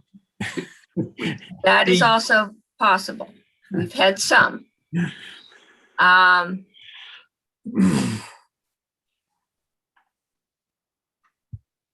Wait, So wait. does it look okay now? Just, it's not in an area that's part of the CUD, basically? Is that better than undermine the CUD, Senator Hardy? Conflict with. Wait, I'm still reading, just a second.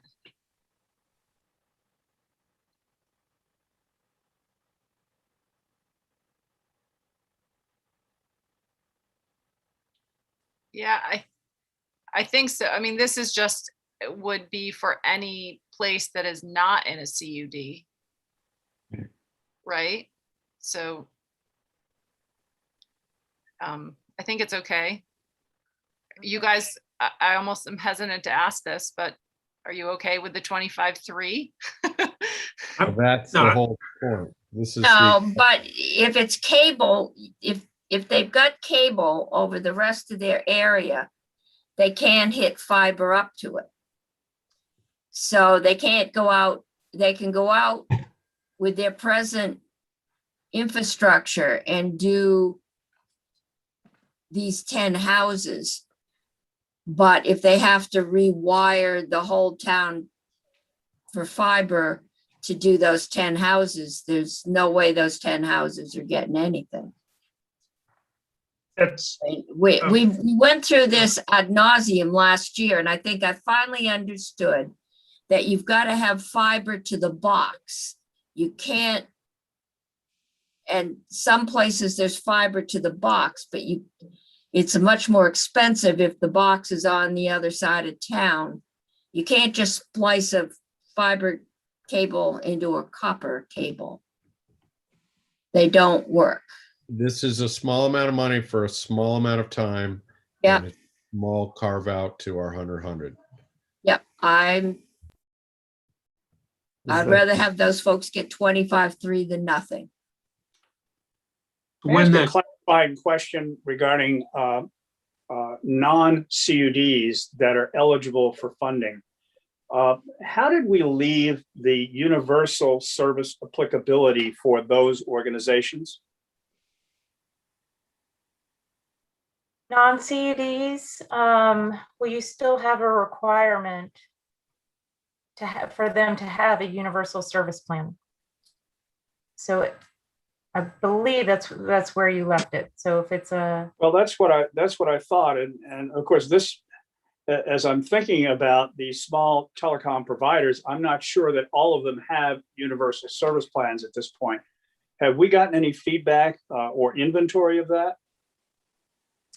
I think they are, the testimony I remember is that they are the providers of, it's not last resort, but they are required to have universal telephone access. Right, but not universal broadband access. And my question is whether or not we know that if we have an inventory of those small providers that we that this bill is applicable to as, quote, eligible providers, whether or not they all have universal plans. And my suspicion is that some may not. And so I'm concerned as to whether we're leaving some folks out that we intended to cover. I think, Senator Brock, that our intention is that if they want the money, they have to create a universal service plan and serve everybody in their district. They can't get the money unless they have that plan.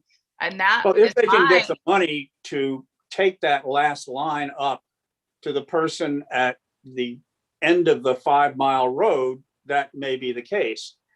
If that's our intent in this.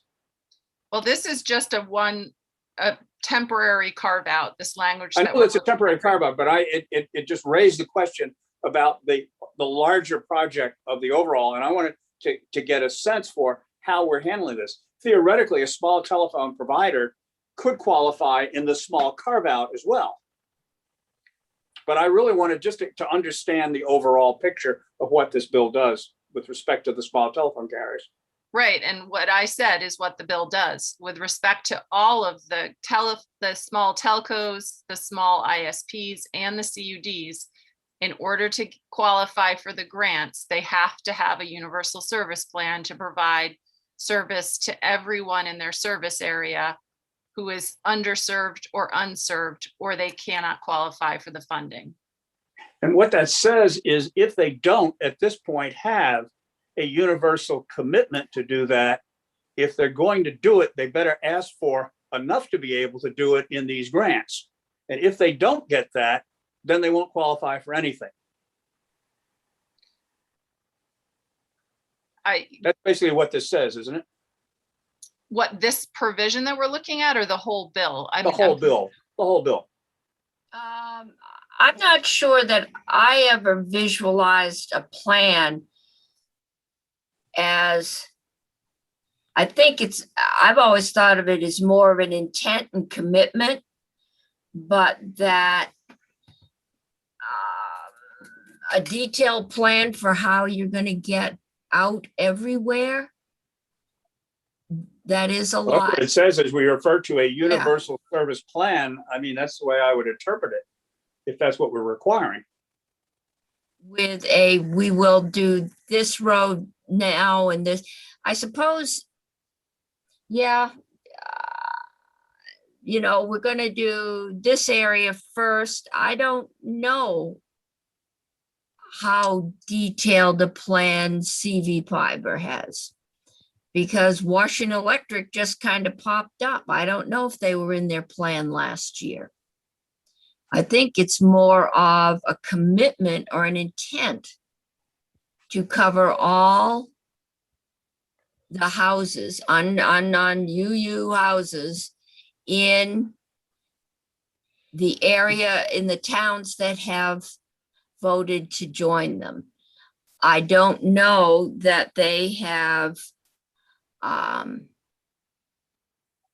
detailed plan, and that might be, I've got a construction estimate from CV Fiber, but I don't know how detailed their plan is. So maybe we just need to leave that one as a question about what do we, because I don't think we have defined a plan. Is it written with graphs and timelines, and or is it just we're committed to serving every house in this district, and At first some we're gonna, point in millennia. yeah, Madam, we're committed to going by every location, yes, and whatever goes by those locations, I believe we've agreed should be capable of delivering a universal yes. service plan.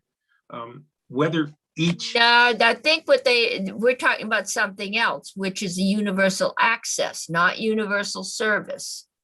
But access, we are committed to providing access to the internet for every underserved and unknown houses in their service district. I'm not, there's a commitment that says, yes, this is what we are going to do. But I'm not sure that we have ever defined that commitment has to be written out other than, we are committed? Or do we mean that there has to be a detailed plan where in 2022, we're going to do X street, and in 2029, we're going to do Y street? I thought Senator Brock's question was, if you are building out this 100 to 100 by people's homes, will you make the commitment, the promise that if they sign up, you will, and can pay to have themselves connected, you will provide for them a universal plan that covers phone as well as the broadband? Is that what your question was, Senator Brock? No, that was not what I was talking about. Then I am What in I'm error. talking about was the Apologize. definition of a universal service plan, which is a plan for providing each unserved or underserved location in a community, communications district, or service territory of a small telecommunications carrier access to broadband service capable of speeds at least 100 down and 100 up. That's a universal service plan. Yeah. So my Okay. question is, as far as the small telecommunications carriers, have we inventoried in any way to know whether or not these small carriers that we're envisioning, A, have agreed to that, and B, can do it? And the can do it, if they haven't agreed to it, the only way they're going to be able to do is to apply for sufficient funding under this plan to do everything that isn't remaining. Otherwise, how could they complete their plan? No one is going to complete their plan with the funding under this grant. Well, and then if you then have a small telecommunications carrier who now has to certify that they plan to do that with no likelihood of being able to do that. Well, and I think this is the universal problem, because they can submit all the plans they want, but it is all dependent on the finances. That once the grant money runs out, they're all at the mercy of the stock market and the bond market and the bond bank. And so they're going to have to do this step by step and piece by piece as they pick up enough new customers to provide the profit necessary to pay off their bonds. And that's over and above their office and, maintaining the lines and all the rest of their expenses. Off the top comes the bond payment. So no one can guarantee that they are actually going to be able to finish that universal access plan in X number of years at this point in the game. The loan and payment and interest would be different for the CUDs than for the stockholder-owned companies, so that those would I'm not not worried be about the equal. stockholder-owned companies. I'm just- They have assets. Yeah, okay. Well, Okay, perhaps I The want to move interest this rates are along. lower, and it was referred to, they had to compete at the stock market, so. but they Okay. have at different levels, so. All right, I want to move this along. I think that is one of the areas that until we actually get in to seeing who or what's out there, we're not going to know. Agreed. And I think this is going to be like captive insurance. As it lives and grows and breathes, we are probably going to make adjustments every year because the Well, Madam market Chair, though, this change. establishes something that says that this grant program is to finance projects of eligible providers that are part of a universal service plan. And these small providers cannot commit to a universal service plan absent the availability of funds to do it. And that we have not put in here any provision that recognizes that exception. And I think we should. Well, I don't think anyone I can totally commit disagree. to a universal service plan absent the funds to do it. Well, but that's I'm what not this sure I says. agree, It says Senator they are Brock. part of a universal service Okay, plan. well, why don't, Could I comment, Madam Chair? yes, Senator Brock, I don't think I agree because we have mandated that they have a business plan. And all of this mystery that we're not sure what would look like, put yourself in an application to the bond bank or Vita or any loan application is going to require a business plan. That's going to require a build out schedule. That's going to require contingencies for a build out schedule. And on and on and on and on. That is what we have contemplated and stipulated, that it has to be, that plan has to get us to getting everyone covered. We didn't say you have to do it in 3 years. We didn't say any of that, but that's built in to the expected grant cycle. But I reject the idea that we don't have any concept of how they would do it. They've got to come. That's got to be part of the grant application. Now, one would assume that a grant application would say, this is a grant for Northfield, and here's how it fits into our territory build. But we've got to trust that the board is going to pin that down, and we have given them plenty of tools to insist on that, in my opinion.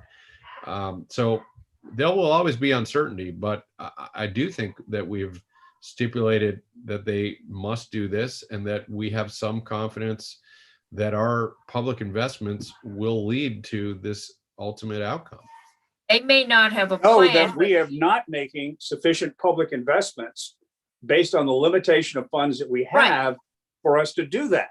And so Right. why do we not simply say, as we define this, as a plan consistent with the availability of funding for providing each unserved or underserved location?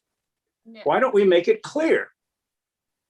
Well, I think we have made it clear that this will get to the point where they will be eligible to this will capitalize. That was something you honed me into months ago.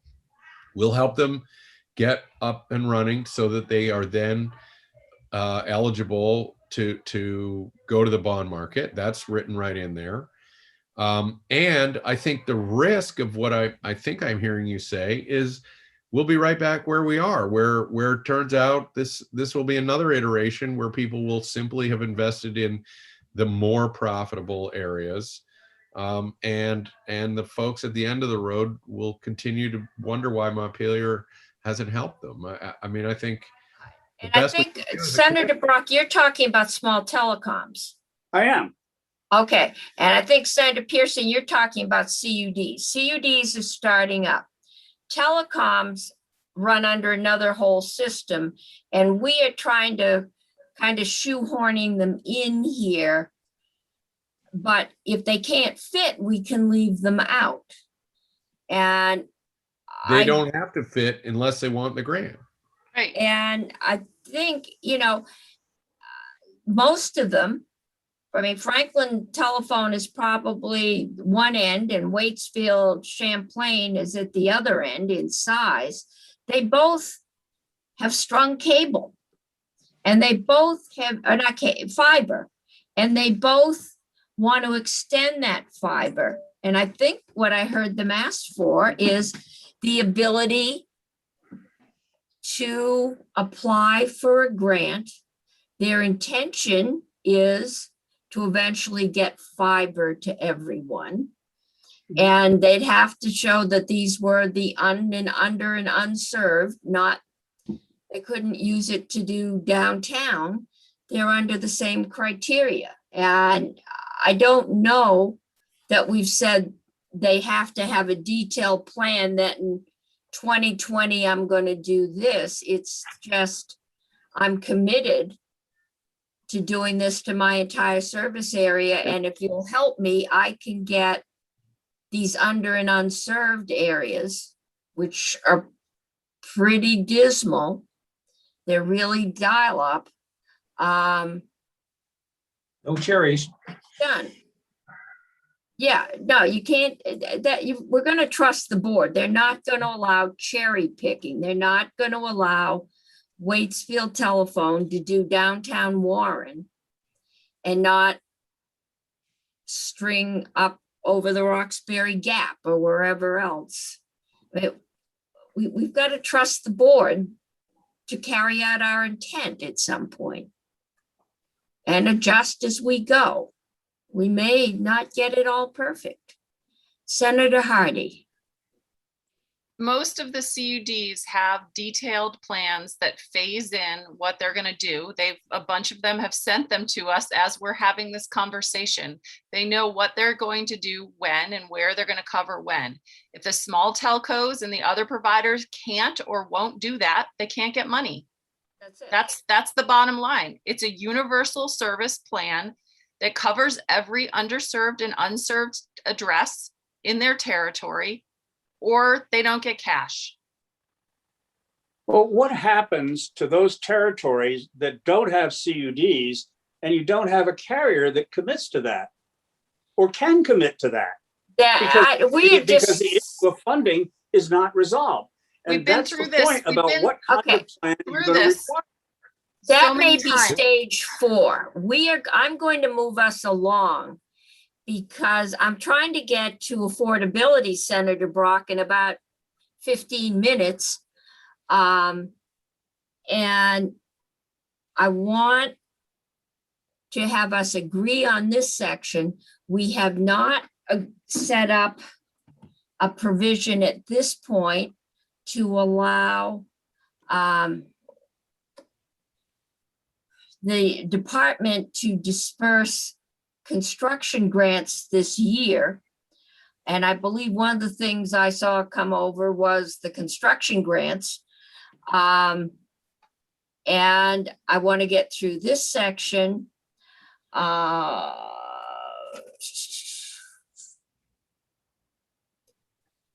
And then we've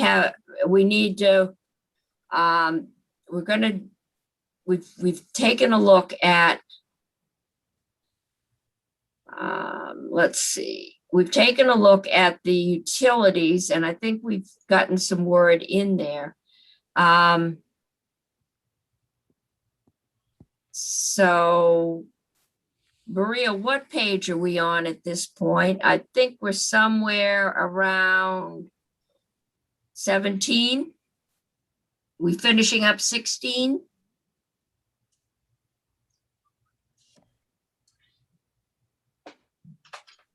Maria, I think you're muted or your broadband is iffy. Sorry, that was actually, I was muted. Yep, subsection G of the construction grant program is just that intent language that was at the front of the chapter. That you're intending to finance economically sustainable business models, ultimately eligible for financing in the private or municipal bond market. I think you wanted to just move that intent, thought it was more appropriate under the construction grant program. And then we went through this is a new section, we reviewed it yesterday, a new standalone section that kind of fleshes out a little bit more the centralized resources for CUDs. And that could be things like the Maria, board develop, yes. I'm sorry, but my draft is at a different number, 8088, and I'm just worried that we dropped a section or something. Maybe you could just help me understand it. Yes, so the section numbers have been somewhat renumbered because you took out that grant eligibility statutory section. Okay, thanks. So I think so. And then I've been doing some editing kind of live. So the page numbers up on the screen might be a little bit different if you're looking on what's posted on the web, just because I haven't stopped editing yet. But this is way as you go here. So centralized resources, all right. so this is support for CUDs, essentially, and it's basically asking the board to develop standardized forms, contracts, business and design models, templates for the CUDs, assisting with the, and negotiating with potential partners. And this is the provision that allows them to apply for grants, loans, or permits, licensees on behalf of or jointly with a CUD.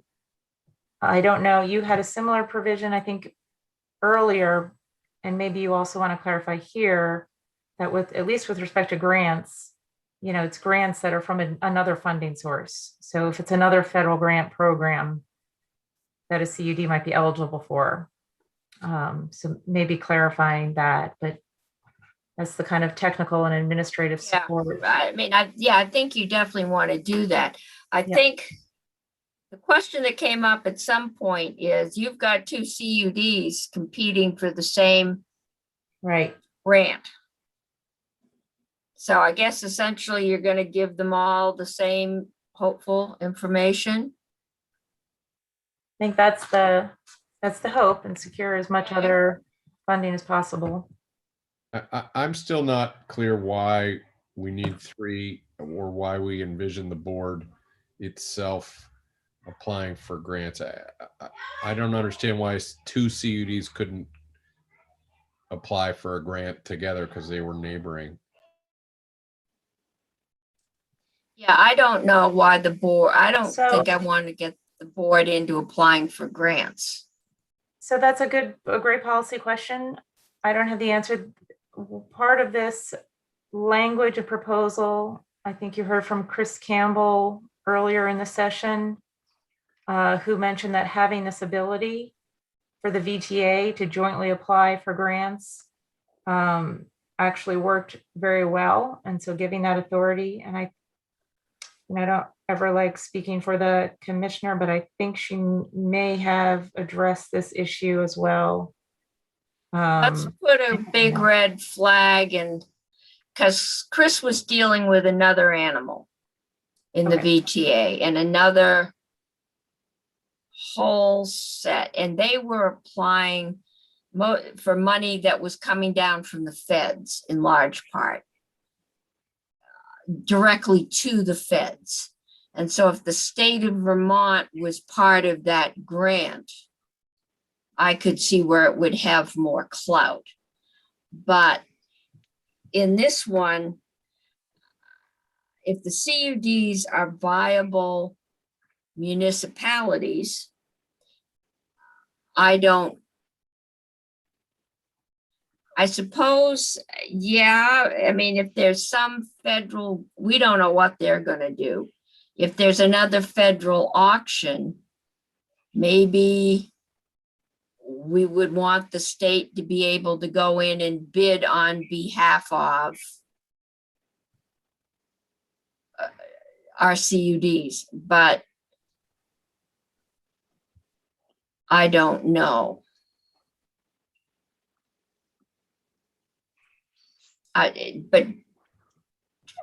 We've got so much to do in this first year. I don't think it hurts to leave it there, but Right. Madam Chair, yes. the one thing that's, I think, different in what we're proposing compared to what the VTA did is that we're really proposing a more complete, robust sort of turnkey service, right? If you're interested in becoming a CUD, you'll be able to go to this whatever we're calling it, department, board, Authority, the commission, authority. Yeah, you'll go to the authority. pick a name. Right, so that you could go to that office and get help on the legal formation, the finances, the engineering, and all that stuff.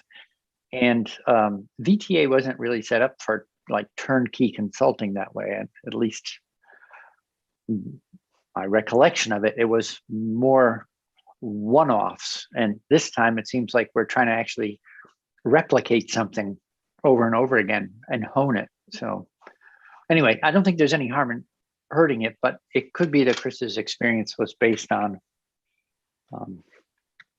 not being able to get the level of support we're anticipating offering. Right. But the board wants to do it and they see it as valuable, then that's probably good too. Right. All right. Senator Pearson, does that work for you? Does what work for me? Just leaving it there in case they might ever need it? I guess, yeah, yes, that's a fair point. It's not a problem in and of itself. Okay. And then finally, under centralized services, so this is where you, I think, wanted to add the language that they could assist CUDs with completing grant and loan applications for funding opportunities that are outside this chapter, so if they can provide in any way. I think that's good. I could also see this as a number 6, where we talk about coordinating with Velco and other utilities. Although I don't know if you tried that somewhere else and I missed it during lunch. I haven't done that yet. So yes, I think this probably would be a great place to add a provision. The only thing I put on the Vilco was in a report back, and that we haven't got to the annual report yet, but that first report back, that if there was recommended legislation on that subject, but I can add here, assisting, negotiating, working with the CUDs to get access to the middle mile fiber that Velco owns or the state owns. Yeah, Velco, DUs, state and other, I guess, something like that. Okay. That would be great. Okay. So then we went through, this is just a kind of standard provision for interagency cooperation and assistance, so that all departments and agencies of state government will assist and cooperate with the board, making information data available as needed. I think we went through that. And then the reporting section, you have an annual report. I just put a question. I wasn't sure if you wanted more frequent reporting. So it's still a question, but then the first annual report, so this is new language since yesterday. As part of its first annual report, the board shall include recommended legislation for policies and programs not authorized under this chapter, but consistent with its purpose, or for any other policies and programs it deems appropriate. So just kind of a general request for recommendations. And then here's where I started to address the fiber owned by the state or Velco, like, if legislation is needed to make that happen. And then what's listed next are kind of all of the other potential funding expenditures. So with input from the relevant stakeholders, the board shall make a recommendation on whether and to what extent authorized expenditures under the fund should be expanded to include, and this is where it has the 500,000 for the Fiber Connect network, the Wi-Fi installations at affordable housing units, generally digital inclusion efforts, including subsidized equipment installations, subsidized broadband service, grants for long-term affordability planning and digital literacy training. And then two other issues that have come up, I wasn't sure if you wanted here, funding for coworker spaces. I think Senator Strachan, you mentioned that, as well as any other additional funding for communications workforce development initiatives. And then F is just kind of a catch-all, funding for any other broadband programs or initiatives.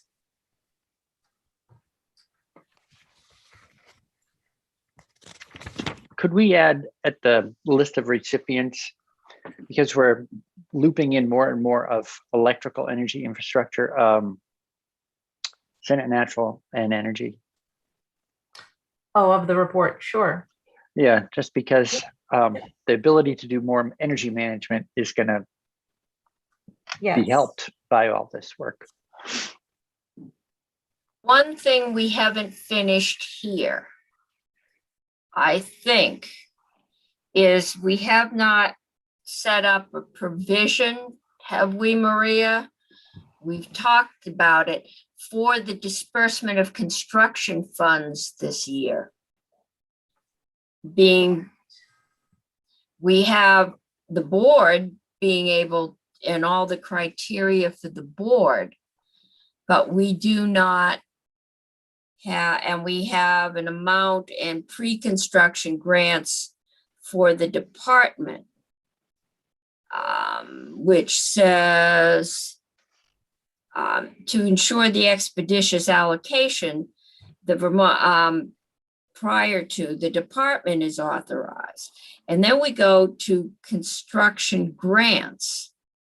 But there's nothing that I've seen here that says prior to the board's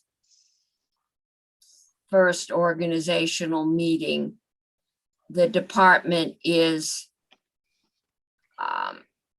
authorized to distribute X million dollars in construction, which is absolutely essential if we're going to get anything strung this year. That's right. There's nothing in here now that would allow for that for construction.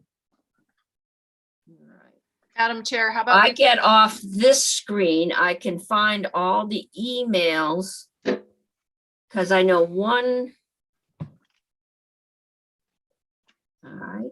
Oh, there's been 50 or 60 come in. Madam Chair, Yes. how about we just include a provision that's similar to the one that's included for pre-construction grants? And just say 9 million for construction grants, up to 9 million for construction grants as well. And then that would give them a head start. No, that's. So that would be a total of Yeah, that would be a good placeholder. I think. I just want to make sure that's enough. And then we need something that says that comply with the same criteria as the board. I'm looking. Okay. Pre-construction is 950. Okay. All right, so I'm only seeing 130,000 on this from David Healy before January 1st. And pre-construction of 950,000. So, yeah, but next year it's 5.8 million for construction for CV. So, yeah, put up to, and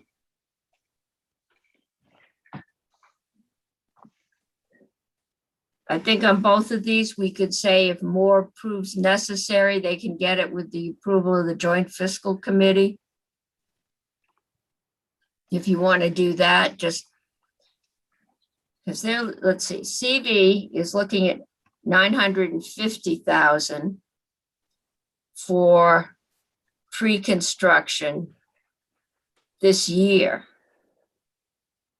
So if we assume that you're going to see similar numbers from Northeast, I don't know if EC Fiber is into pre-construction now. Yeah, and the other CUDs.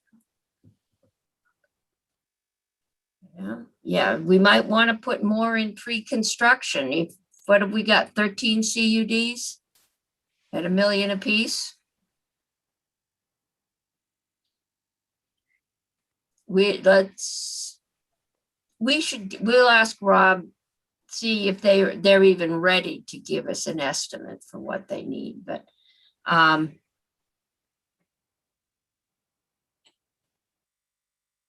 we could just say additional funds, an additional 5 million can be expended if demand requires or something.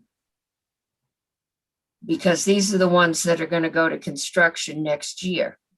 Big time. Okay. I think we can ask the department for reasonable numbers, but we don't want to.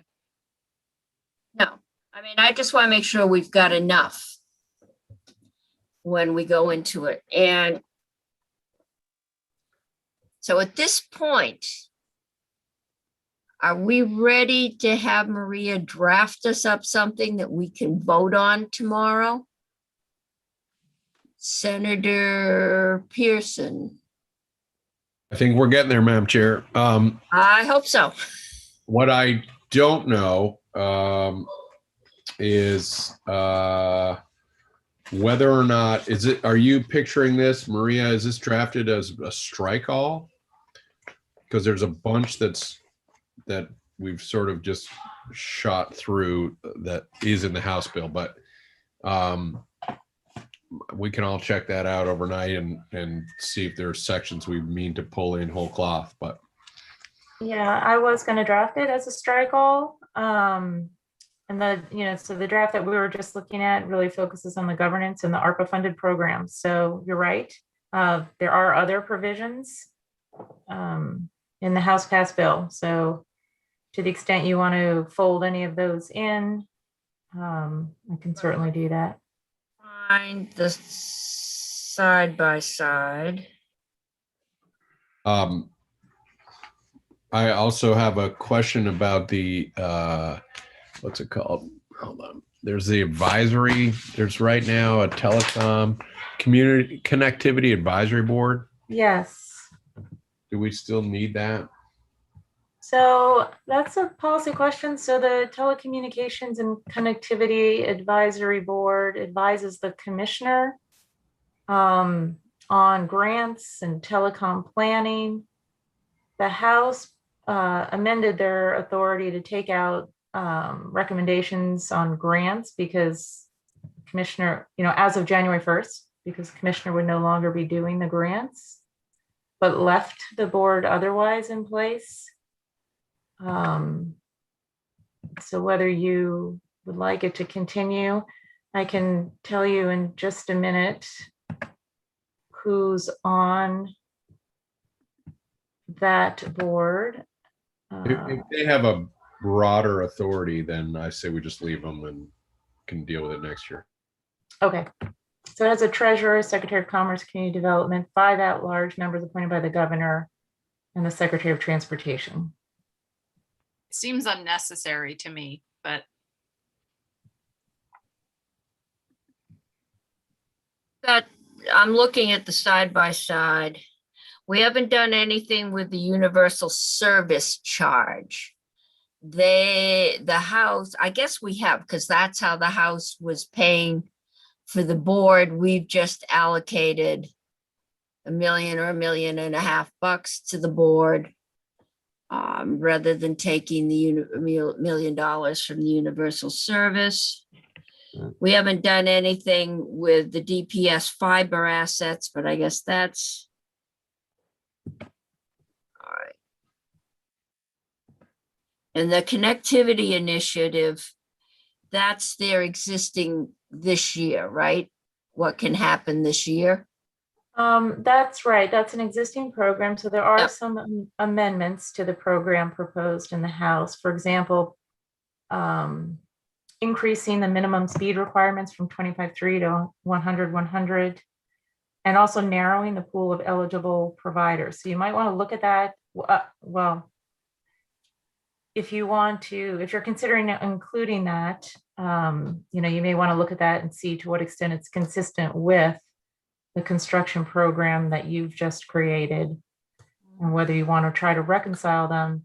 And as I mentioned earlier, just based on the commissioner's email, they're not intending to give out grants under that connectivity initiative this year. Yeah, it's kind of hard if they're taking $1 million out to run the board, but I think we've dealt with that. There is a section on the VITA expansion loan program. CUD trade secrets makes them exempt from public records until the project's completion. Right. So So that's you- really a clarification, because they are the trade secrets of municipalities are exempt from disclosure. And so that was an issue that had come up, I think, in the past year or so.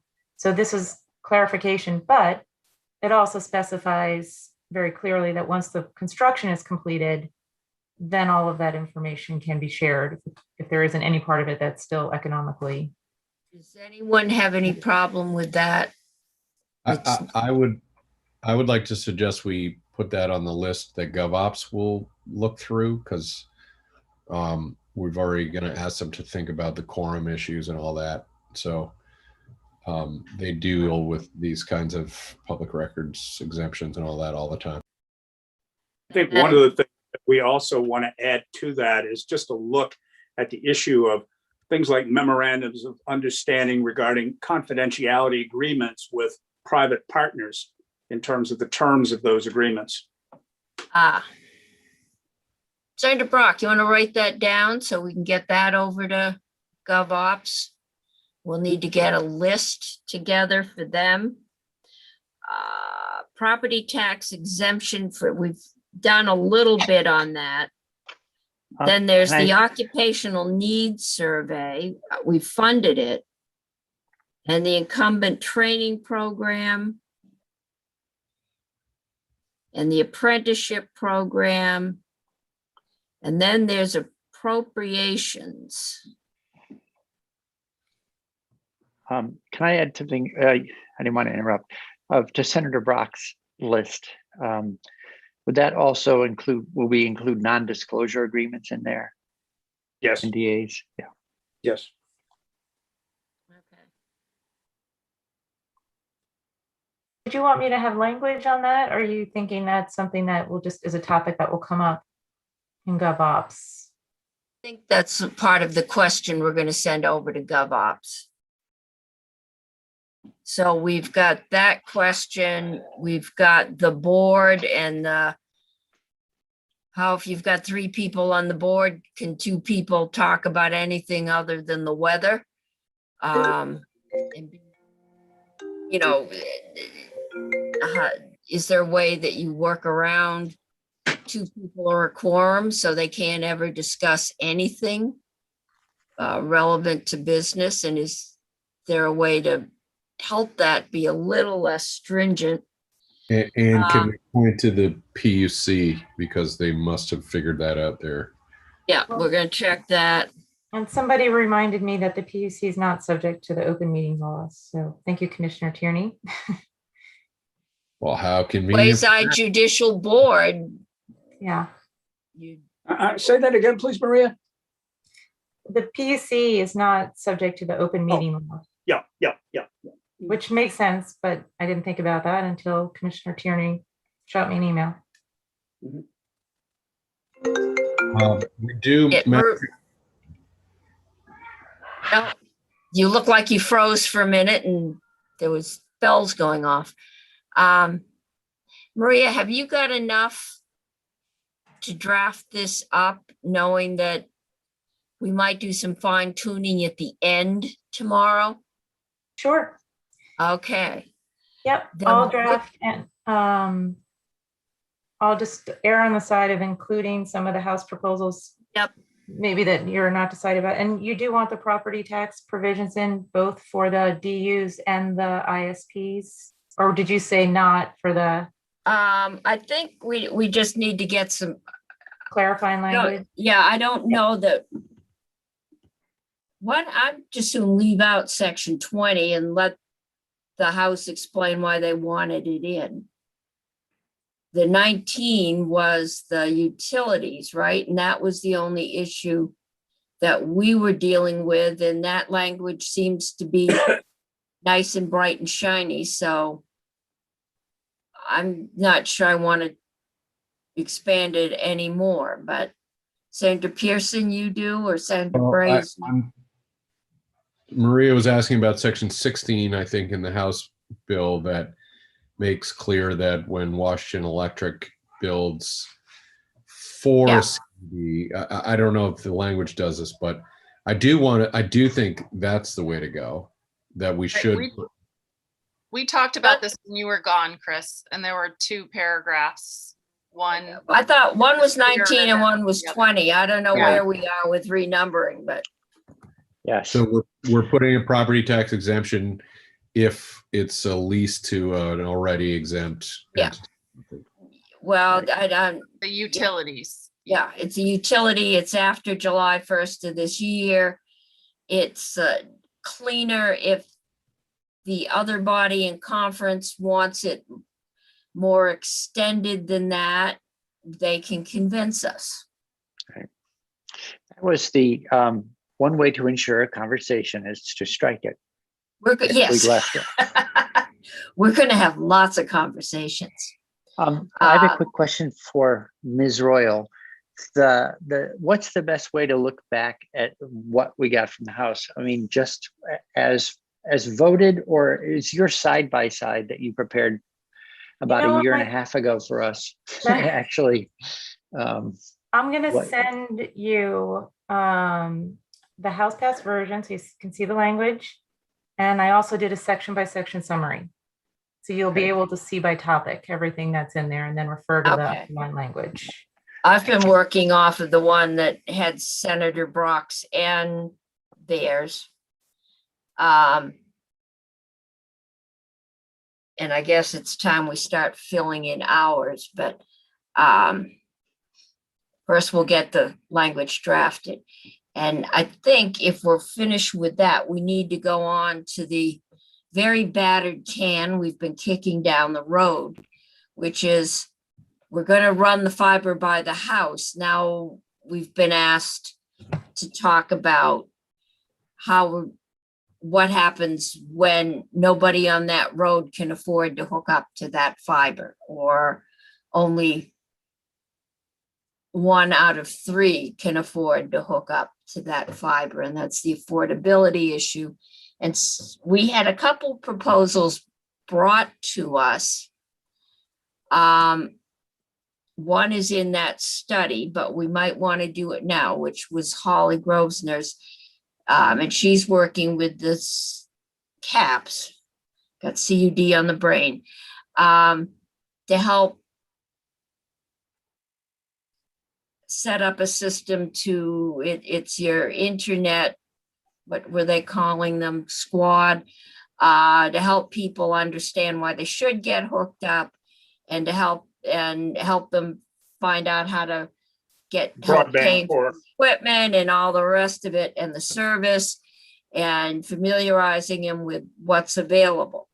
And we had the other one brought to us by Tom and Mary Evslin that used, I believe it was present ARPA money to provide a subsidized price for folks for, I believe it was 3 years, at which point the providers would be required to provide that subsidized cost. My recollection is that the CUDs were quite clear that they were not going to have enough profit to do that if they had to go to the bond bank. They were going to be heavily leveraged, and if they had to do this, it would blow their business plans. So, Senator Brock, you said you have brought us you brought us a proposal, and I believe you told me you had a funding source. Oh, and I will channel Senator Kitchell, which is if we set up a funding source, a subsidy program now using ARPA funds, be aware that in 2 or 3 years, we're going to have to cut everybody off when ARPA goes away, or we're going to have to find revenue or cuts in the state budget. Because it will be an ongoing cost, and you really don't set people up for 3 years to get internet and then shut the lights out. So Well, It didn't sound as scary the way you said it, Senator Cummings. yes, it is. No, I've said you're going to have to work on the threatening, not the menacing tone. When Senator Kitchell says it, people are, they know. Yes, Yeah, it's coming. You think I need to be more threatening or less threatening? More threatening. More, That's it. okay. Senator Kitchell has more practice I'm just channeling her spirit. So this is a horribly unique thing that I'm suggesting, and that is a government program that doesn't extend forever. Now, to that end, we have a draft of a proposal.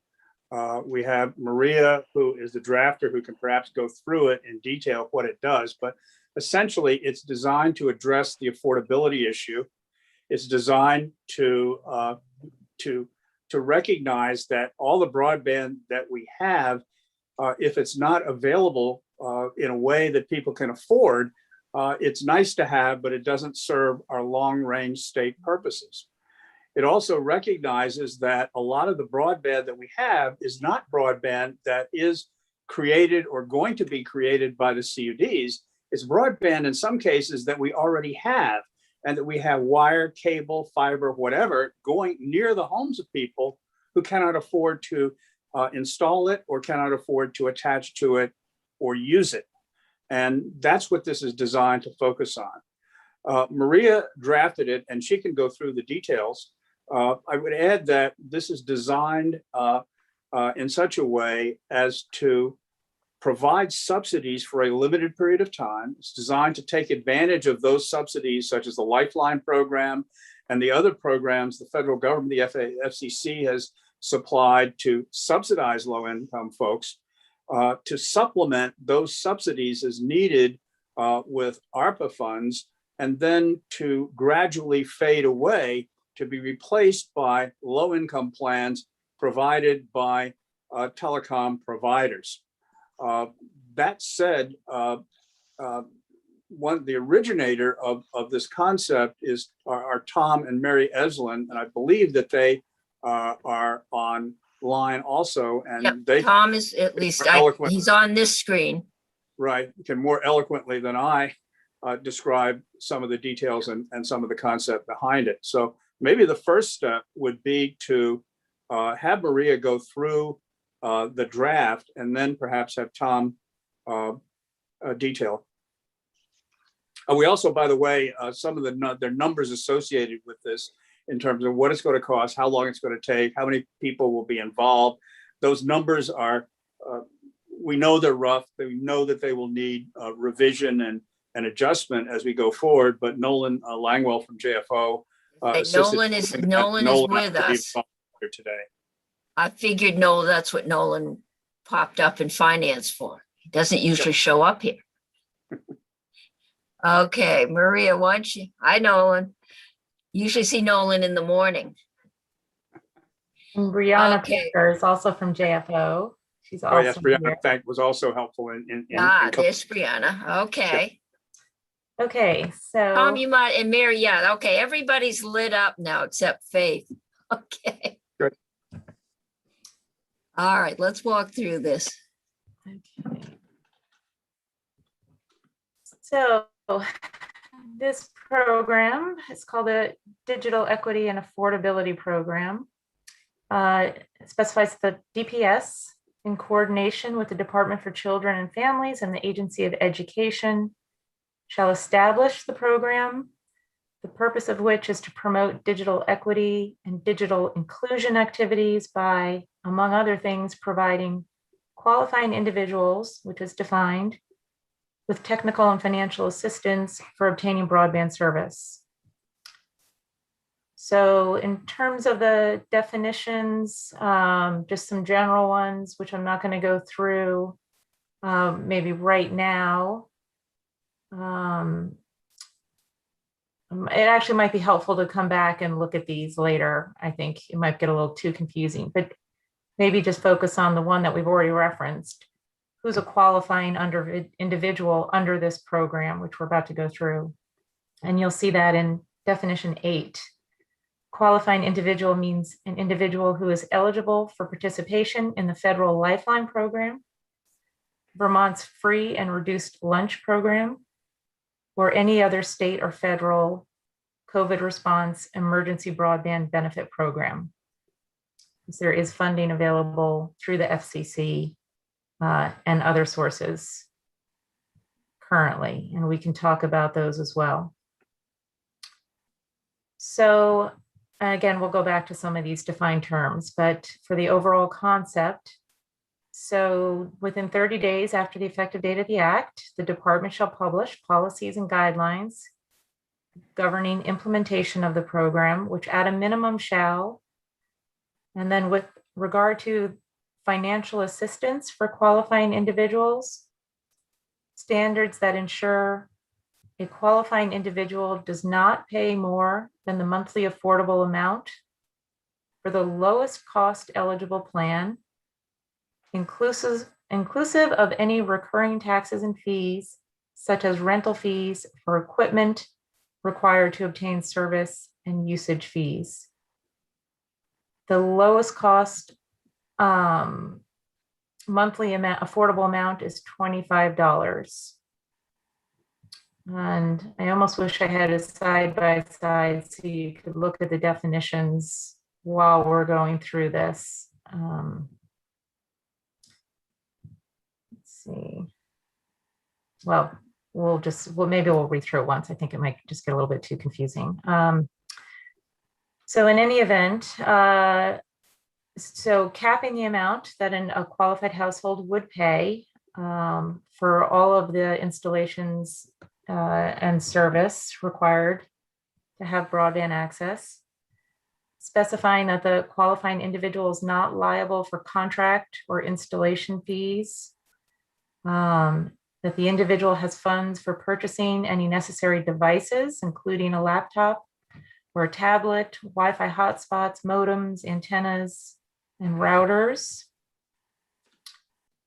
And then a provision that provides assistance for paying any arrearages for broadband subscriptions and establishing payment plans with the qualifying individual's internet service provider if necessary. And then any award for financial assistance under this program should be offset by any other award of financial assistance under a state or federal broadband benefit program. And again, we can talk about what those are. Right now, I guess there are three big ones that you should be aware of. First is the Federal Lifeline Program, which has been in existence for decades, but in terms of an amount, that's about $9.25 a month if you qualify. You, the state, already have a temporary subsidy for people who suffer financial hardship as a result of COVID-19, and that amount is $40 a month. Okay, and that's being paid out of COVID money? Yes, that's out of CRF money. And let me just double check. That's not ongoing. That's right. So that will end when the state of emergency ends, which could be this summer. Well, you appropriated an additional $1.6 million as part of Act 9 of unobligated CRF money. And that money is available until it's expended. And I think the estimates were maybe to the end of the calendar year. So there's some state money available, but the other big program is a new FCC Emergency Broadband Benefit Program that was funded under the Consolidated Appropriations Act in December of 2020. And that program, that subsidy for qualifying individuals will be available May 12th. And if you're eligible for $50 a month and also for $100 towards the purchase of a device, like a laptop. Anyway, so that's just to keep in mind that there are some available subsidies. And the intent here is that if you are eligible for an award under this program, any award is going to be offset by the availability of funding from those other programs. There's a provision in subdivision F. So as you know, some ISPs offer low-income programs plans currently. And there's an intent here to discourage ISPs from discontinuing their low-income plans for the purpose of enrolling their subscribers onto the state subsidized plan. The guidelines shall also specify that subsidies under the program shall be reduced or eliminated as appropriate should a lower cost eligible plan or a low income internet plan become available at the qualifying individual's address.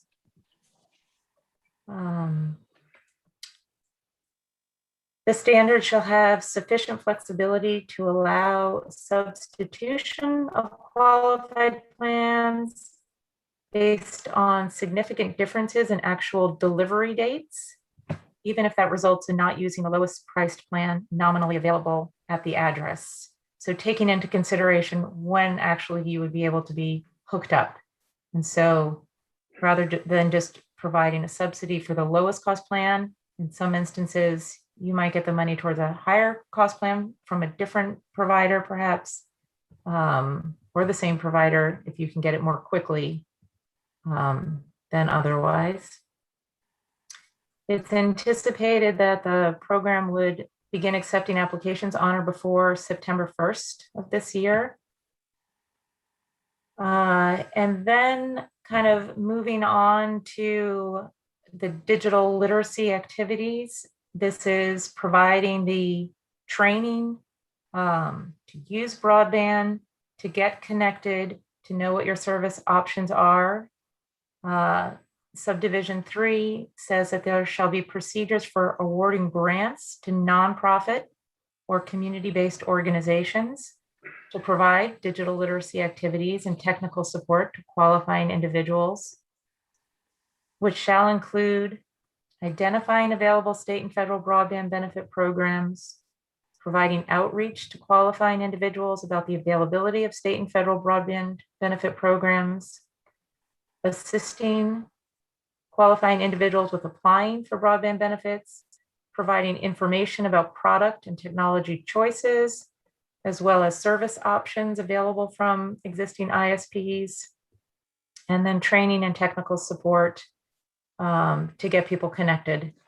And also some training and awareness of things such as internet scams, keeping children reasonably safe from undesirable content, promoting a basic awareness of measures to ensure online privacy and cybersecurity, and reducing cellular and video costs by using the capabilities of their broadband service. So just generalized information sharing and training and guidance.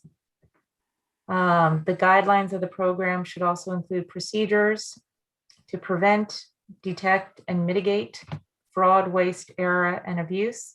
And that's within the program implementation itself. So ensuring that people are actually qualified and the money is used for the intended purpose. 5, procedures for ensuring the maintenance of adequate records to demonstrate compliance with this section. And then D is again another restatement that the funding here is available to people who are otherwise not eligible for the other federal and state benefit programs. And that allocations of funds appropriated under this section should be adjusted to reflect the availability of other funding sources that support the goals and purposes of this program. So some flexibility to take into consideration, again, their funding sources. The assistance terminates when the funds are depleted or December 31st of 2024, whichever occurs first. Then there is F as a reporting requirement that the department provides to the relevant standing committees, Energy and Technology, and the Joint Information Technology Oversight Committee, quarterly progress reports on the implementation of the program. Trust me, health and welfare is going to want to be on that list because of telemedicine. Okay. And also in those quarterly reports, anticipated participation rates and costs. Then in terms of the appropriations for this program, the sum of $19.8 million is appropriated. So this is all ARA funds to the Department. It'll have to be next year, right? This is not in the budget for this year. Well, I think that's for you to determine if you want to make a proposal that it's in the budget or if it's going to well, be but part of the bill. Budget's been voted out of both bodies. Well, there's- I think that, yeah, the issue might be whether you want to take it out of the 100 million that you're considering now. I'm going to actually leave that to Senator Brock to address Okay. that. So I'll just finish going through this quickly. So in terms of how that money would be dispersed, so in fiscal year 2022, you'd have 5.8 million that would go toward the customer broadband installations and services, the subsidies, 2.5 million for the grants to the nonprofits, the community-based organizations. Then in the subsequent fiscal year, 9 million for broadband installations and services, and another 2.5 million to the nonprofits for the digital literacy training. And then 3 is just specifying that the department should continue to provide proposed expenditures under the program as part of their annual budget request or budget adjustment requests to reflect changes in participation and availability of funding. And that continues through fiscal year 2025. There's a provision that allows for 2% of the appropriation to go towards program administration. So that's an overview of that whole program. And then section Y of this proposal would have as a condition of receiving a grant, any kind of public financing for broadband under H360, that you offer a low-income internet plan. So it says that an ISP that receives public funding for network construction under a program funded by this act, which would be H360, shall offer a low-income internet plan with any broadband service it provides over such network, and not later than 2025 shall offer a low-income internet plan with any broadband service it provides over any other network it owns in Vermont. So if you're going to apply for a construction grant, this would be a condition of that funding. And then B just clarifies that a subsidy under this program does not trigger this condition. It's really just the construction grant that's a trigger for having to have the low income plan. And I think that's it. Senator Brock, was there something else you want me to hit on a little bit more, greater specificity about the definitions, or you want to speak to the proposal more generally now? Whatever is helpful. Well, I think you've covered the high points of it. I think that in terms of the appropriation, at this stage of the game, there are a couple different issues regarding appropriation that may cause some change to this. The first is that, yes, based on where we are right now, some of this subsidy would have to come out of the 100 million that we have allocated to begin with this year. The second, of course, is that some of it could, given the timing of when this starts, could also be dealt with, I guess, by the Budget Adjustment Act next year. I think, though, that in terms of the importance of this, in terms of getting broadband to lots of people quickly, this is a way that we would, in fact, do that. And I think I'd like at this point to ask, given the time that we have, to ask Tom and Mary to really describe this in terms of what it is and why it's important.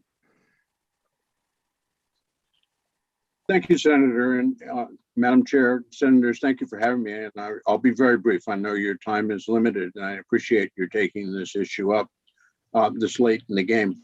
The important thing about this proposal, about Senator Brock's proposal, is it gives us a way to get people who were stranded on the wrong side of the broadband gulch, to rescue them and get them online in the next couple of years. Is it the ultimate solution? No. Is it a construction program? No. You've dealt with that in many other ways, and that has to happen. It's a way to make sure that whatever is available to them today that meets the minimum standards is also affordable to them. And so that we're not saying wait 4 to 5 years until the fiber gets to you down the road. We're saying you can be connected in this next year. And because we know that programs like this don't work without outreach, it also includes a broadband core that Mary will talk about in a second. One of the important things about getting this going immediately, both the broadband core and state subsidies, is we want to make sure that we get all the federal subsidies that we can into Vermont. If we're not getting people connected, then we don't qualify for the FCC money, because it only comes to somebody who's connected.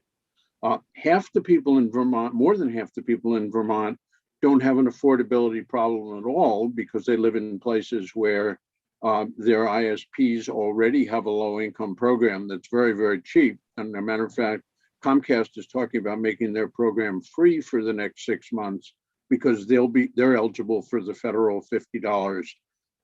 That's a great way to start out getting people connected that we hope will have a lifetime connection and be able to benefit from remote work, remote learning, and telemedicine. But if we don't get going, if we don't have the broadband core, then we don't get people connected to any of those programs. In the Dunn report that you saw from the Department of Public Service early in the session, we found out that only 10% of the people who are eligible for the Comcast program are actually subscribed to it. The number one reason was they never heard of it. The number two reason was they couldn't get the paperwork qualify.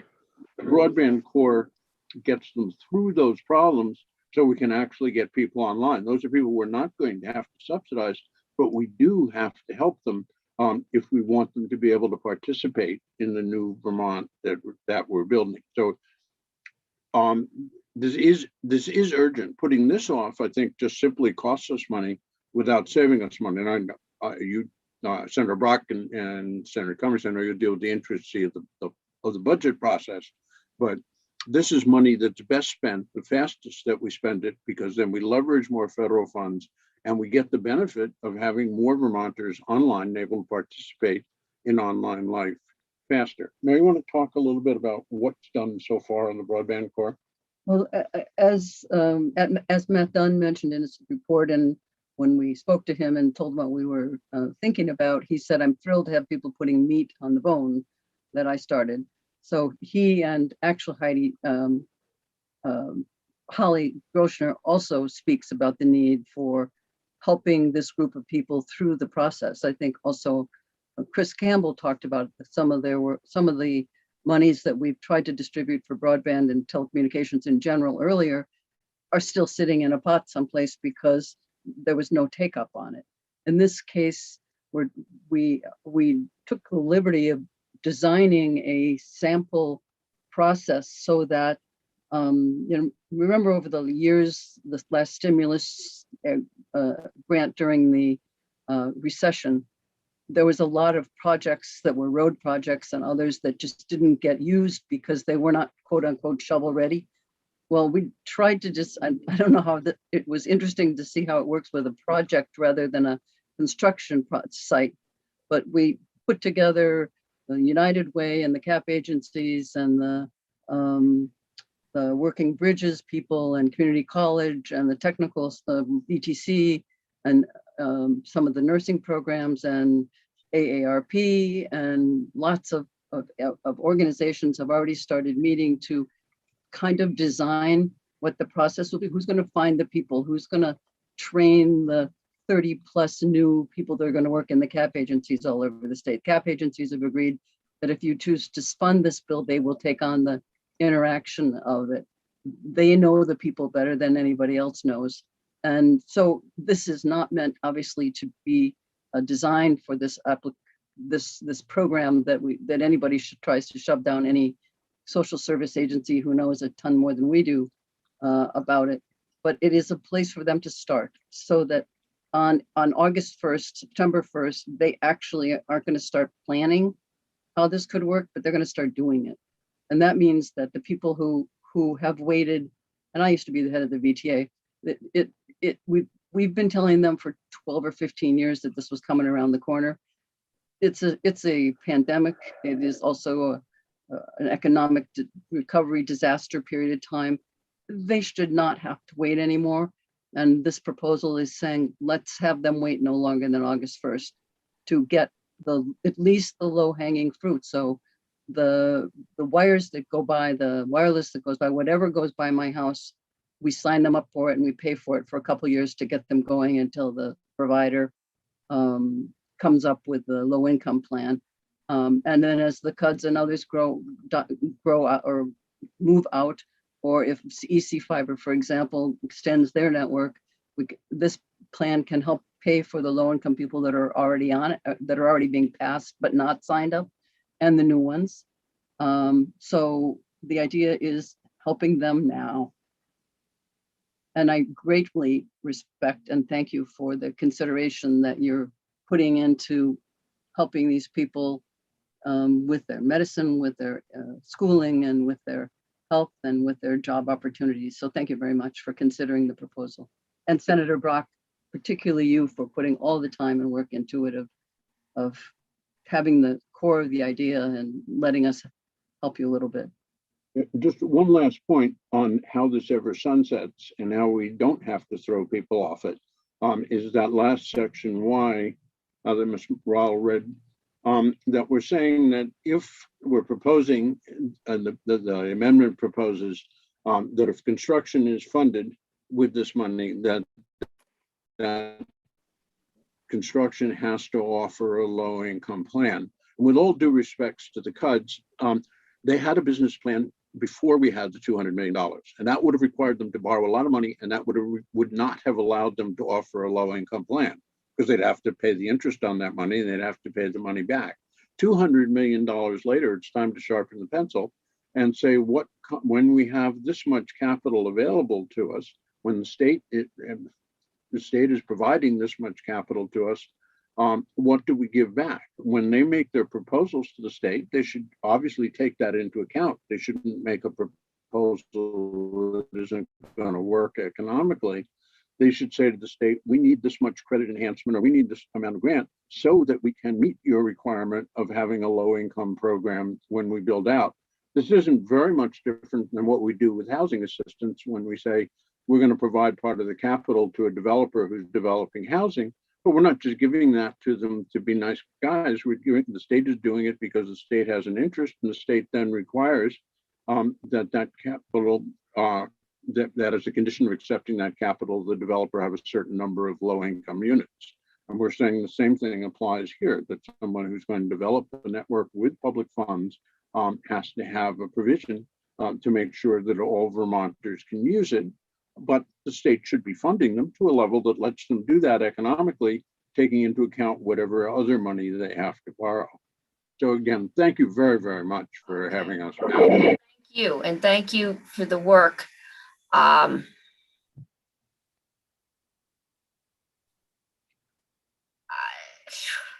in conflict here. My 12 years on the board of Central Vermont Community Action is conflicting with my channeling of the appropriations chair. But I've got some clarifying questions that I'm still trying to get my head around this. I think Nolan might ask some of them, but I think, Senator Brock, you said that if you get a construction grant, you have to provide the low income program, because after all, you're getting a grant, you don't have to borrow the money, you're not leveraged. But your grant is only going to cover X% of your service area. So you get a grant for 10%. you're going to have to borrow the next 90%. Are you going to be required to provide that low income service to the additional 90%? And has anyone crunched the numbers on that feasibility? Well, I could ask Nolan the extent to which he has, but his most of his focus was on the eligibility and the numbers of people involved. That's my next question. But so he's done some of that. But before getting to that, we're at a stage now, particularly with the CUDs, where they are developing business plans. And so we're not asking them to change a major business plan that is already in place and has been operating for a number of years. EC Fiber is the only one that's in somewhat of that situation. But in point of fact, the business plans for the long term for the CUDs can be constructed with this requirement in mind. Second thing to think about is if you think about the airline industry as a classic example, it's very costly for an airline to start out because it knows that it has to get enough revenue to fill the first seat, the second seat, the third seat, the 15th seat. But when you get to selling all of the tickets on the plane down the road, X number of years, when that route has built up, the incremental cost of adding someone to the airplane that's already flying is minimal. And that also is part of the concept behind these revenue numbers. Okay. Nolan, do you have, I'm sorry. No, I'm just trying to, all CUDs are different, all right? Yeah. So I don't know. And some of the smallest and poorest will probably have the most people that qualify. I mean, has anyone crunched the numbers as to what percentage of residents in any CUD would qualify? Because I have a feeling that the number, and we'll do it per capita, per square mile, or per thousand, or whatever, in EC Fiber may be less than in the Northeast Fiber. CV Fiber is probably, I mean, and I'm looking at Nolan.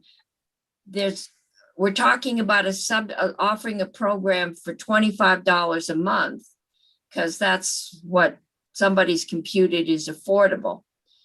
But we're saying that right now you get $9, which is pretty much useless. The state has a $40 subsidy, which we can assume is going away. But there's a $50 federal subsidy, which is twice what we're asking the CUDs to provide. So if there's a $50 subsidy right now, do we know, first of all, how many people are we talking about, Nolan? Do we know? So for the record, Nolan and I will the Joint Fiscal Office. The answer is we do not know. We made some assumptions. We made some assumptions about how many people would be eligible for the $50, how many would be eligible for $40 and the $9. And there's this, and we kind of broke it up. And Brianne is here too. She and I worked on this together. We obviously had to make some estimates. And there was a group of people that would get $99.25 a month and therefore would not have any subsidy from the state. We broke it up into different groups. So we had to make a lot of assumptions, as Senator Brock said. The numbers could change, but we had to make an assumption about the number of households that could be affected, the estimated take-up rate of those households, the rollout in terms of when they would take it up, like, because it's, rolling. How many of those would need installation? How many of those would need continued service? What would be their churn, which I don't think we really got to, because you're always going to have people who come on and come off. What are the estimated average cost of the low income plan? Because they're all over the place for different parts of the state. And then who gets what subsidy and when? We assumed in the first year the state subsidy of 40 would be there, and the second year it wouldn't. So I think that we didn't get to the granular level of who and how many people in Northeast Kingdom, how many people who have EC fiber, how many people. We did not get to that granular level, nor can we. No. Because I don't know that anyone knows. and we didn't have the time to do that. All right, what's the criteria for the I mean, I'm used to hearing things in 300% of poverty or 150%. What's the criteria for the federal $50? And do we know? Brianna, you know. Yes, thank you. Brianna Parker for the record.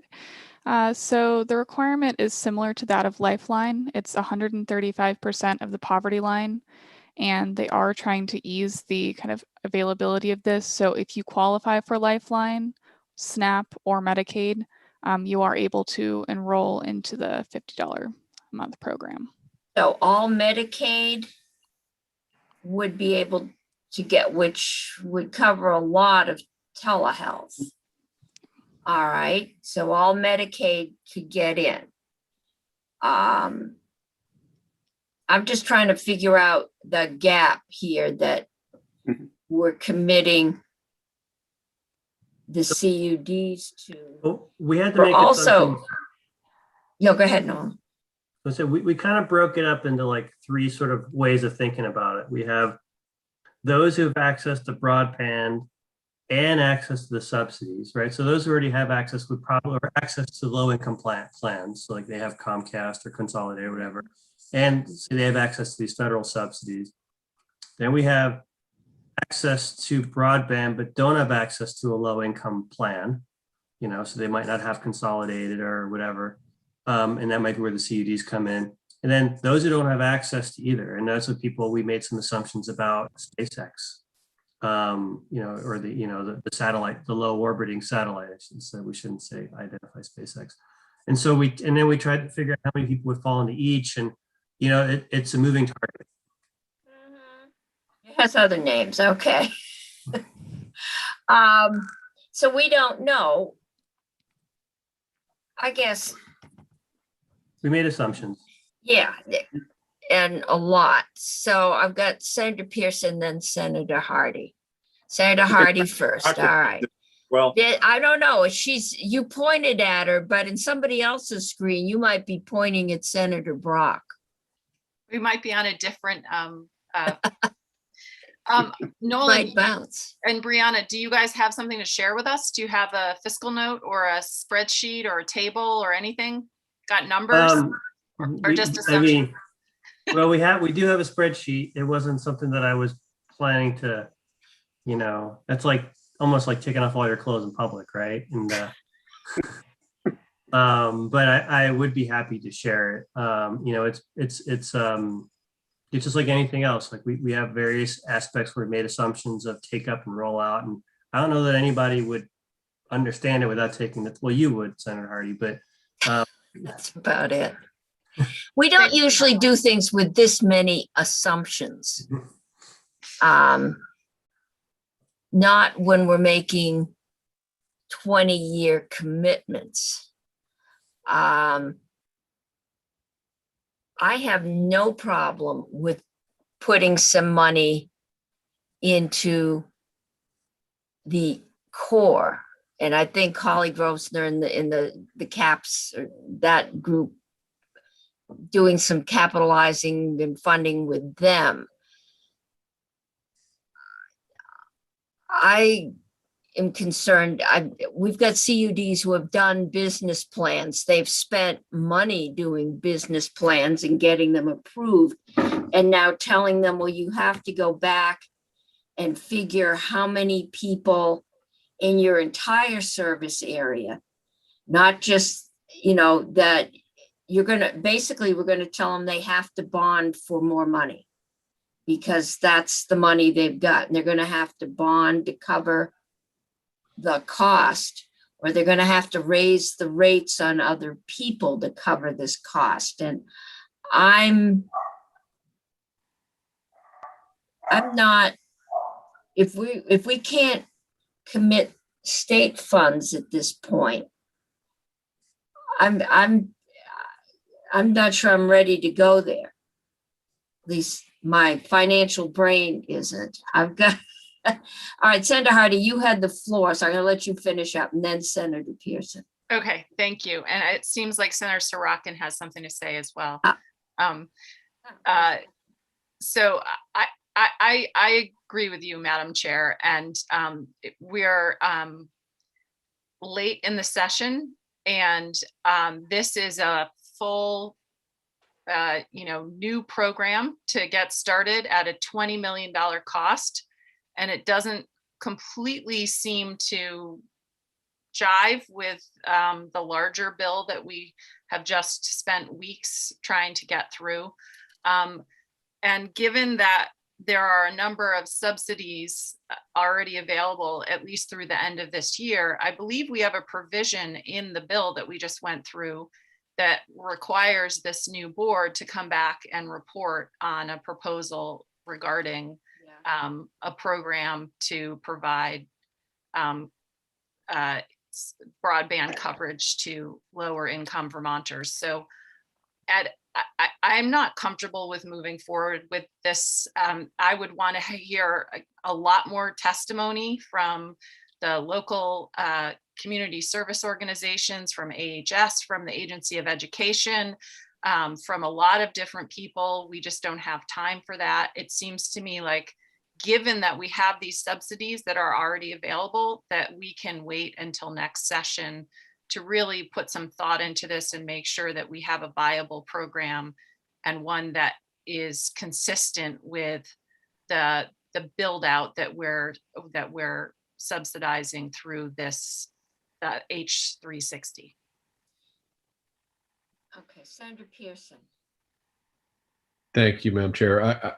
I agree with a lot of what Senator Hardy said, and I think what you said sticks with me because it's not a zero-sum game. The CUDs are, as we've expressed a lot today, not running a profit that they can just draw down from. And unlike Comcast and Consolidated, they're not spreading the costs out among tens of thousands, if not millions of subscribers around the country. And so I do think there's currently the federal program. Maybe we could figure this out down the road, but I'm not comfortable advancing it at this point. And I think, it's a laudable goal. Obviously, I think that's easy to agree to, but the details are tricky. And so I'm not comfortable moving this kind of thing at this point. We have flagged it for the board, and I'm sure the conversation will come back to us, and I look forward to having more time to dig in.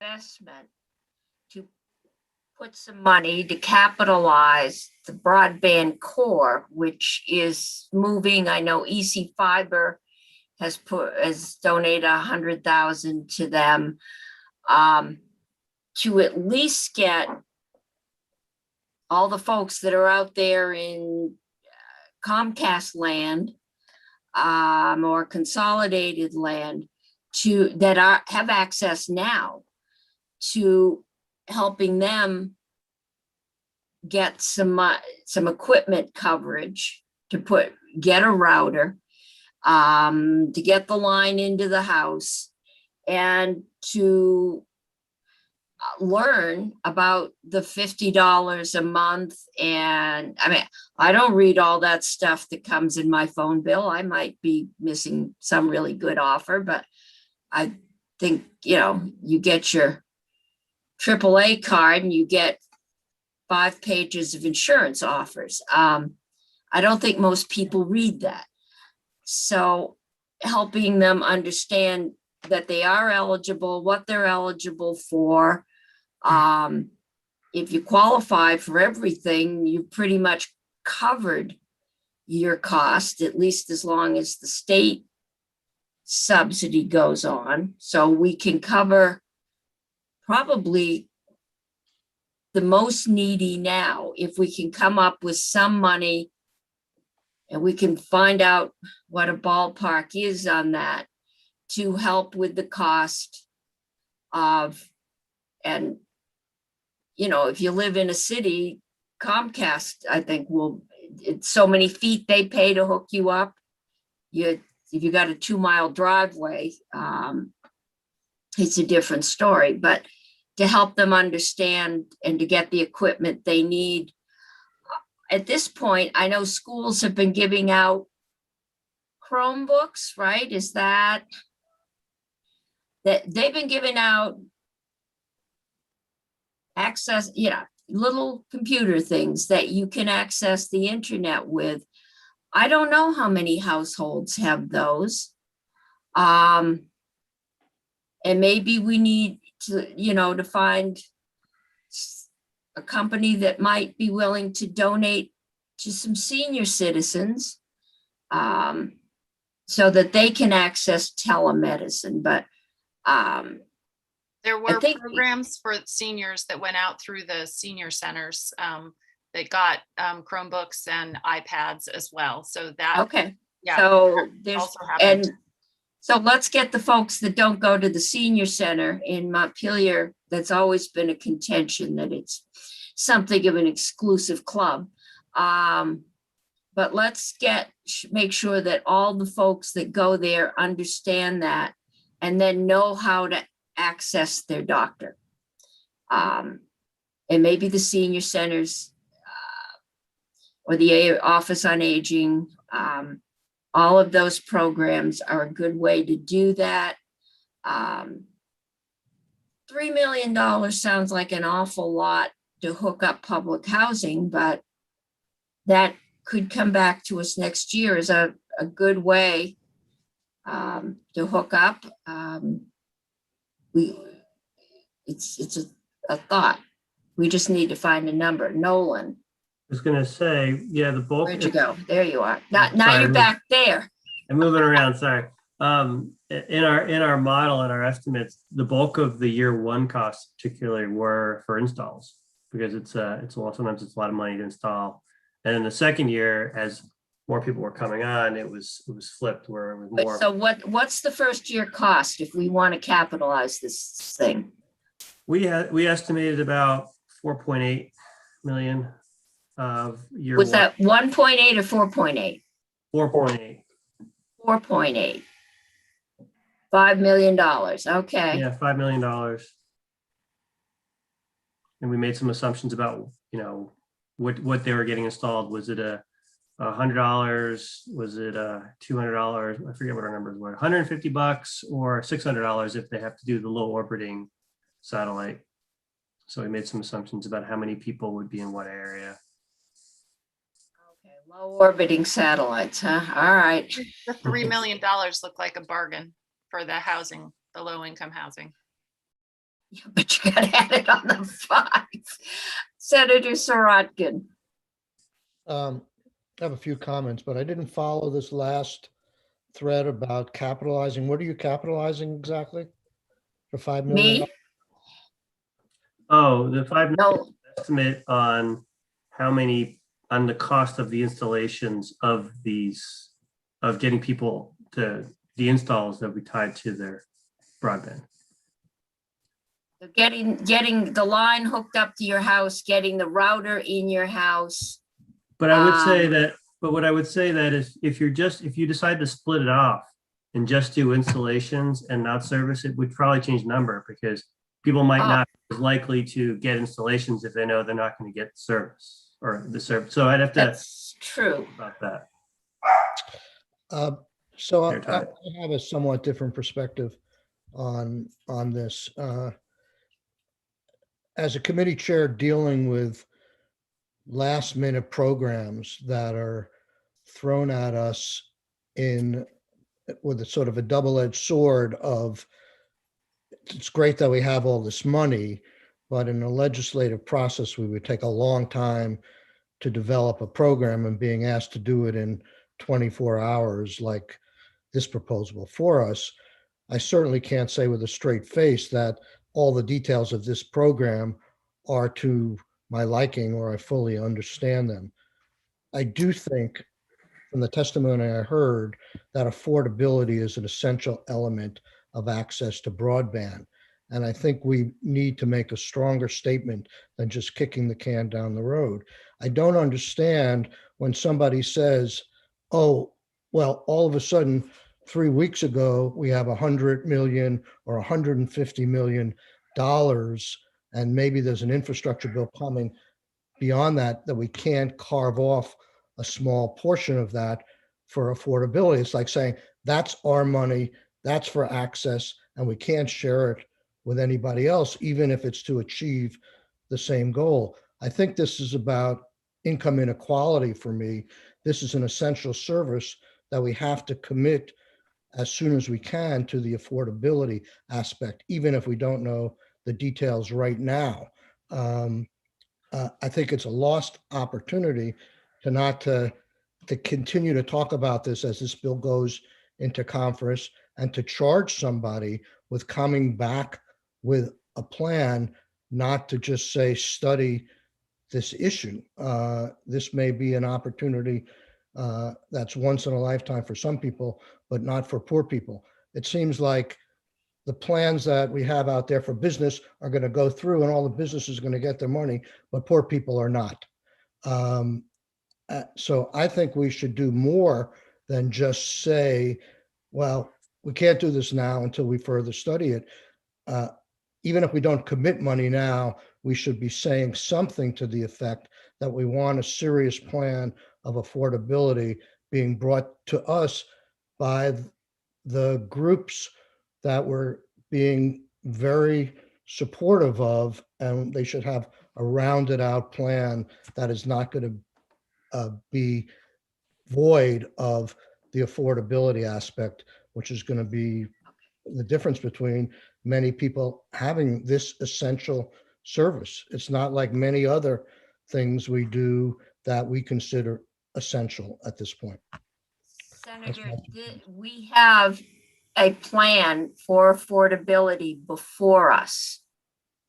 The question is, how will and what will it do to the cost of service for other people if in fact the CUDs have to borrow more, pay more interest, and thus raise their rates on other people to provide this service? Or what will it cost the state to continue this service?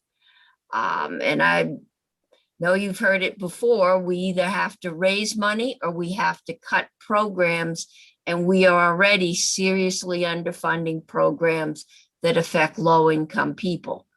So this is another rock in a hard place. I don't disagree with that, but it amazes me that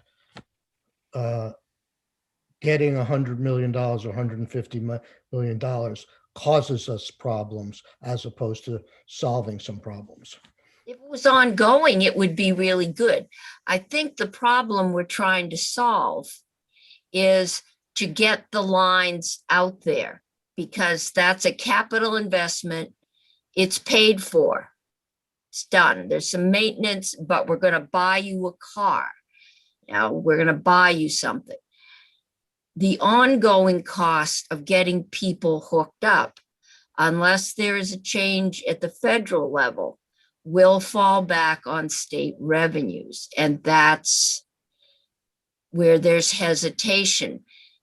If we fund the broadband corps, who will go out and help people buy the equipment they need to get hooked up to the service we're running by their house, and help them understand and access the programs that are out there. Because a lot of poor people live in the urban areas that are, done by legacy providers that have subsidized programs.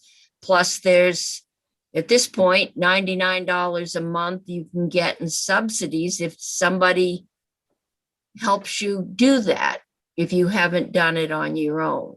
So that's maybe a middle ground between the two. Senator Hardy. Thank you, Madam Chair. Hi.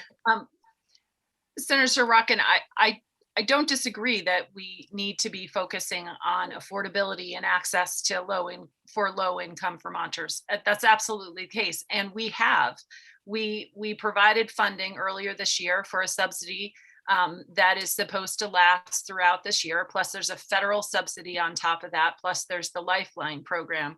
If you add it up, there's a potential for $100 in subsidy each month for broadband for the remainder of this year. And I'm not convinced that the proposal before us will do what it says it will do. I don't think it's fully thought out, and we haven't had sufficient testimony in order to determine whether this is a workable program. It seems to me like a lot of it is actually just, potentially extending lines and getting in the way of the universal access program that we're trying to accomplish through the bigger bill. And so I think given that we have put funding into subsidies and the feds have also put funding into subsidies, it gives us time to make sure that we can create a program that will actually do what we think it's going to do and bring in testimony and the perspective of people who on a daily basis work with the impacted communities. And I'm thinking about our morning committee, Madam Chair, and all the testimony that we would get in there about accessing programs for Vermonters with low incomes. And so I'm just not convinced this program does what it says it's going to do. And we have time to make sure that we can build a program that is successful and actually accomplishes the goal that we think it will accomplish. Somebody's dog's not happy. I don't have one. Yeah, I think we've got some coverage at this point, and I think we can do some capital investment. It'd be nice to do some sort of down payment, but not inconsistent with Senator Hardy said is that I'd like to see some more commitment towards the affordability. We clearly don't have the time to do a bill or an amendment with this degree of specificity and necessarily go into a conference committee and say, we're not going to change it because we haven't taken the testimony. But we could come out of a conference committee with a directive to somebody, whether it's the Department of Public Service, I guess it would have to be the Department of Public Service, to gather all that information and make a suggestion for legislation. And in some ways saying that we want to do this, not just say maybe we want to do this. Well, So I think we've already got that in the bill for the board. Yeah. I think It's already in there. Senator Brock. I think one of the things that we certainly can do is not kick the can down the road further. We have the subsidies that we've all been talking about that are out there right now that people don't know about. We have the fact that, and Comcast, for example, has an excellent subsidy and only 10% of the eligible people are taking advantage of it. It's because that people don't know about it. And that's the broadband core portion of this proposal. We talk, and this bill, larger bill we're talking about, we keep focusing on the CUDs, who obviously play a tremendous role in getting out to the unserved locations that we have right now. But we recognize that we have, 50 or 60,000 of those locations, and it will take 5 years to get there. But we have 278,000, if my memory is correct, of places that are served right now. And we have a lot of people in those places that are going to the McDonald's parking lot at night in the wintertime in order to get broadband. And that's going to continue for years. And starting right now, we have the opportunity, particularly with these subsidies available, to act with things such as the broadband core, such as the core of nonprofits that Tom and Mary have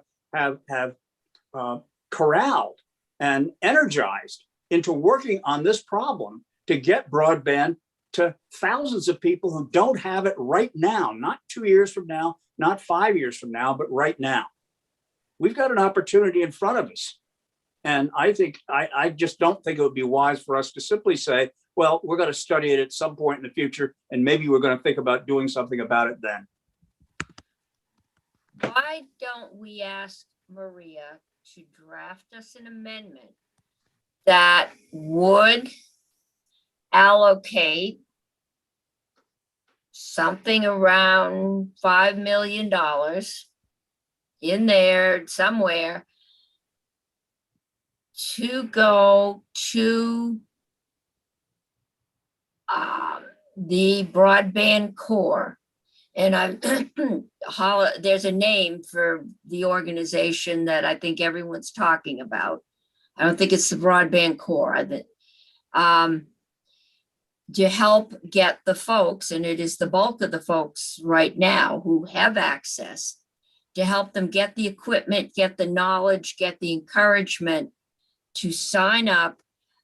In that, we could have the low-income housing folks be eligible to come in. We won't be able to do them all, but we could do, and perhaps the broadband core would kick in X thousand, the cities or towns, because most of these big units are in towns that are going to be getting ARPA funds, that they could work a package, but that we would do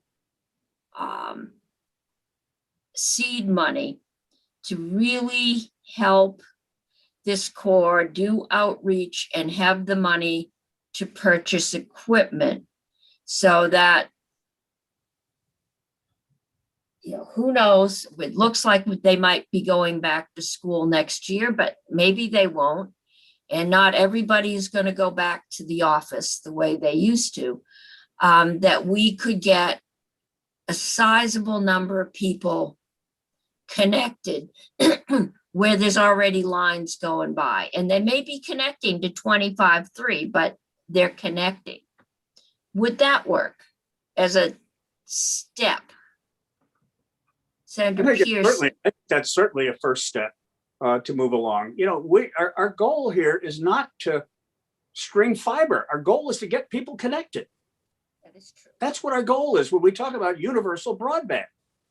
And we have a universe of people who lines really pass by in front of their houses with the millions of dollars that we've spent thus far that aren't connected, and in many ways don't even know they could be connected.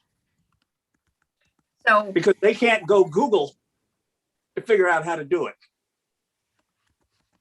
okay. Senator Pearson. So let me ask a question, because I haven't been in rural Vermont. When Comcast goes straight by your house and you don't have an account, and then you move there and want one, is there a significant initial fee typically? No, there's not. So no. That's my understanding. So we're really talking about line extensions, right? In this Well, they'll I think Comcast will do so many feet. So right, from the roadway. From the roadway. But then if you want to do wireless, which most people do, there's a router. You got to have one different. of these books. You got to have all of these plugs. Yeah, you have to buy this satellite or whatever, and it's $500. Yeah, you got to buy the same with Starlink. Yeah. Significant one-time startup. And you've got to have an operating system on your computer.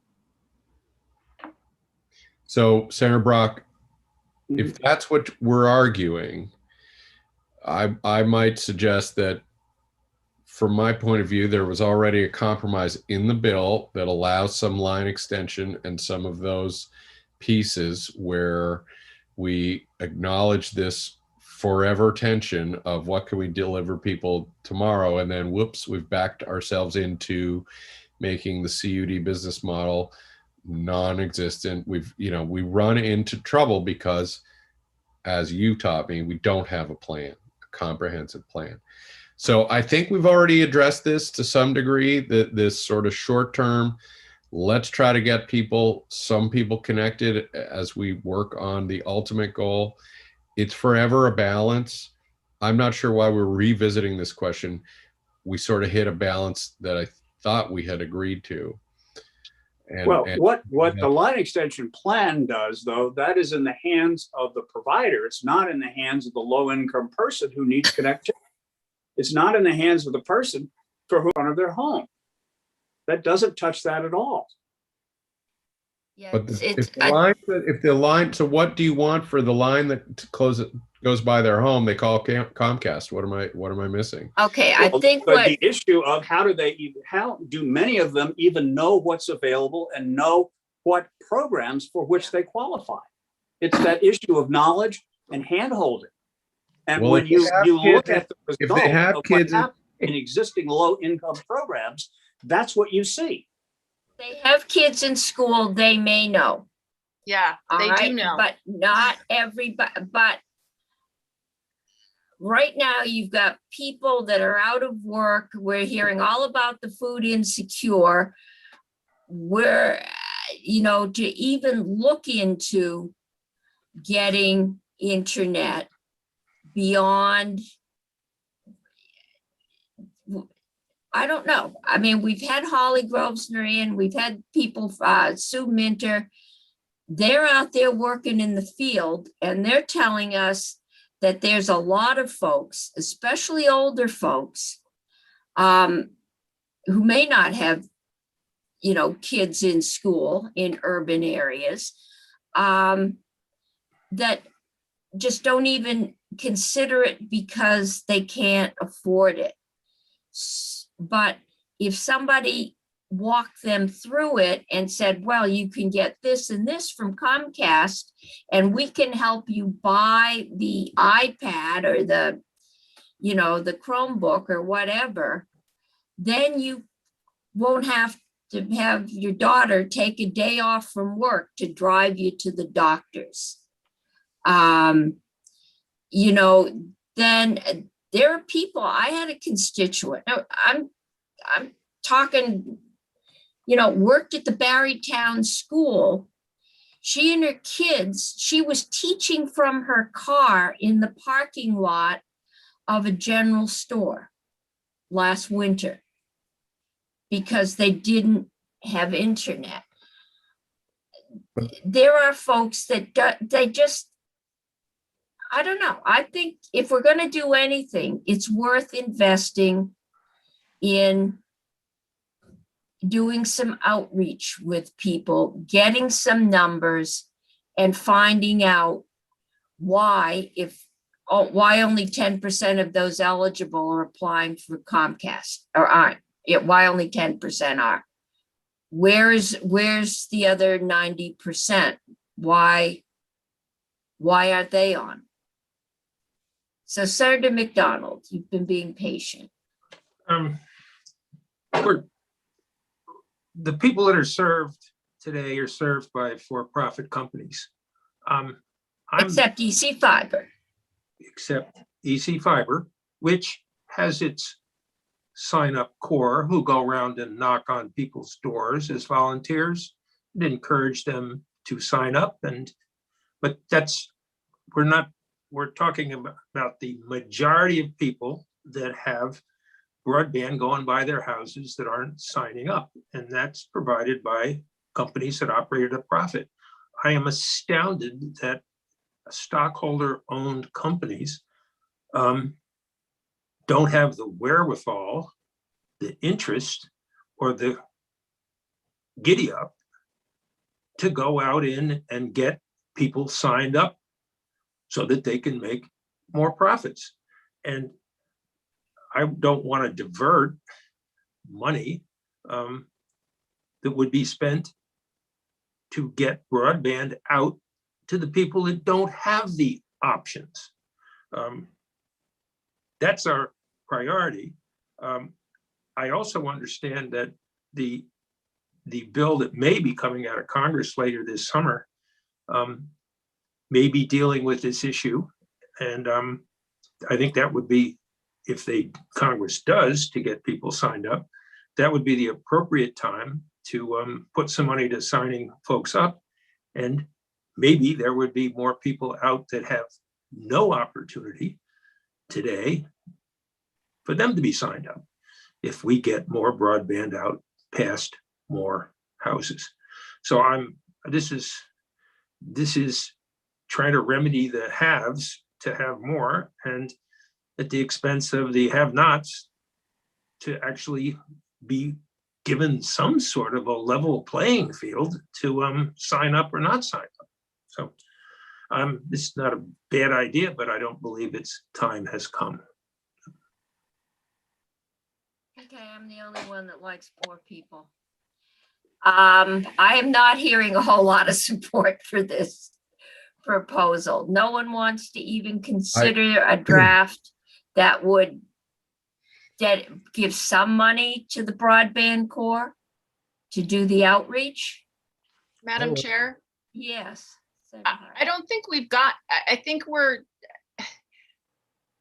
there are a lot of organizations and individuals out doing this kind of outreach already for a whole host of social service programs. And we mentioned the schools, we mentioned the programs for low-income seniors. There are, the CAP agencies. There are a whole bunch of organizations that are already connecting people to services like SNAP. To apply for SNAP, sometimes you have to get online so that the person can help you get access to the internet. So I'm hesitant to put money toward a program without us hearing what is already happening.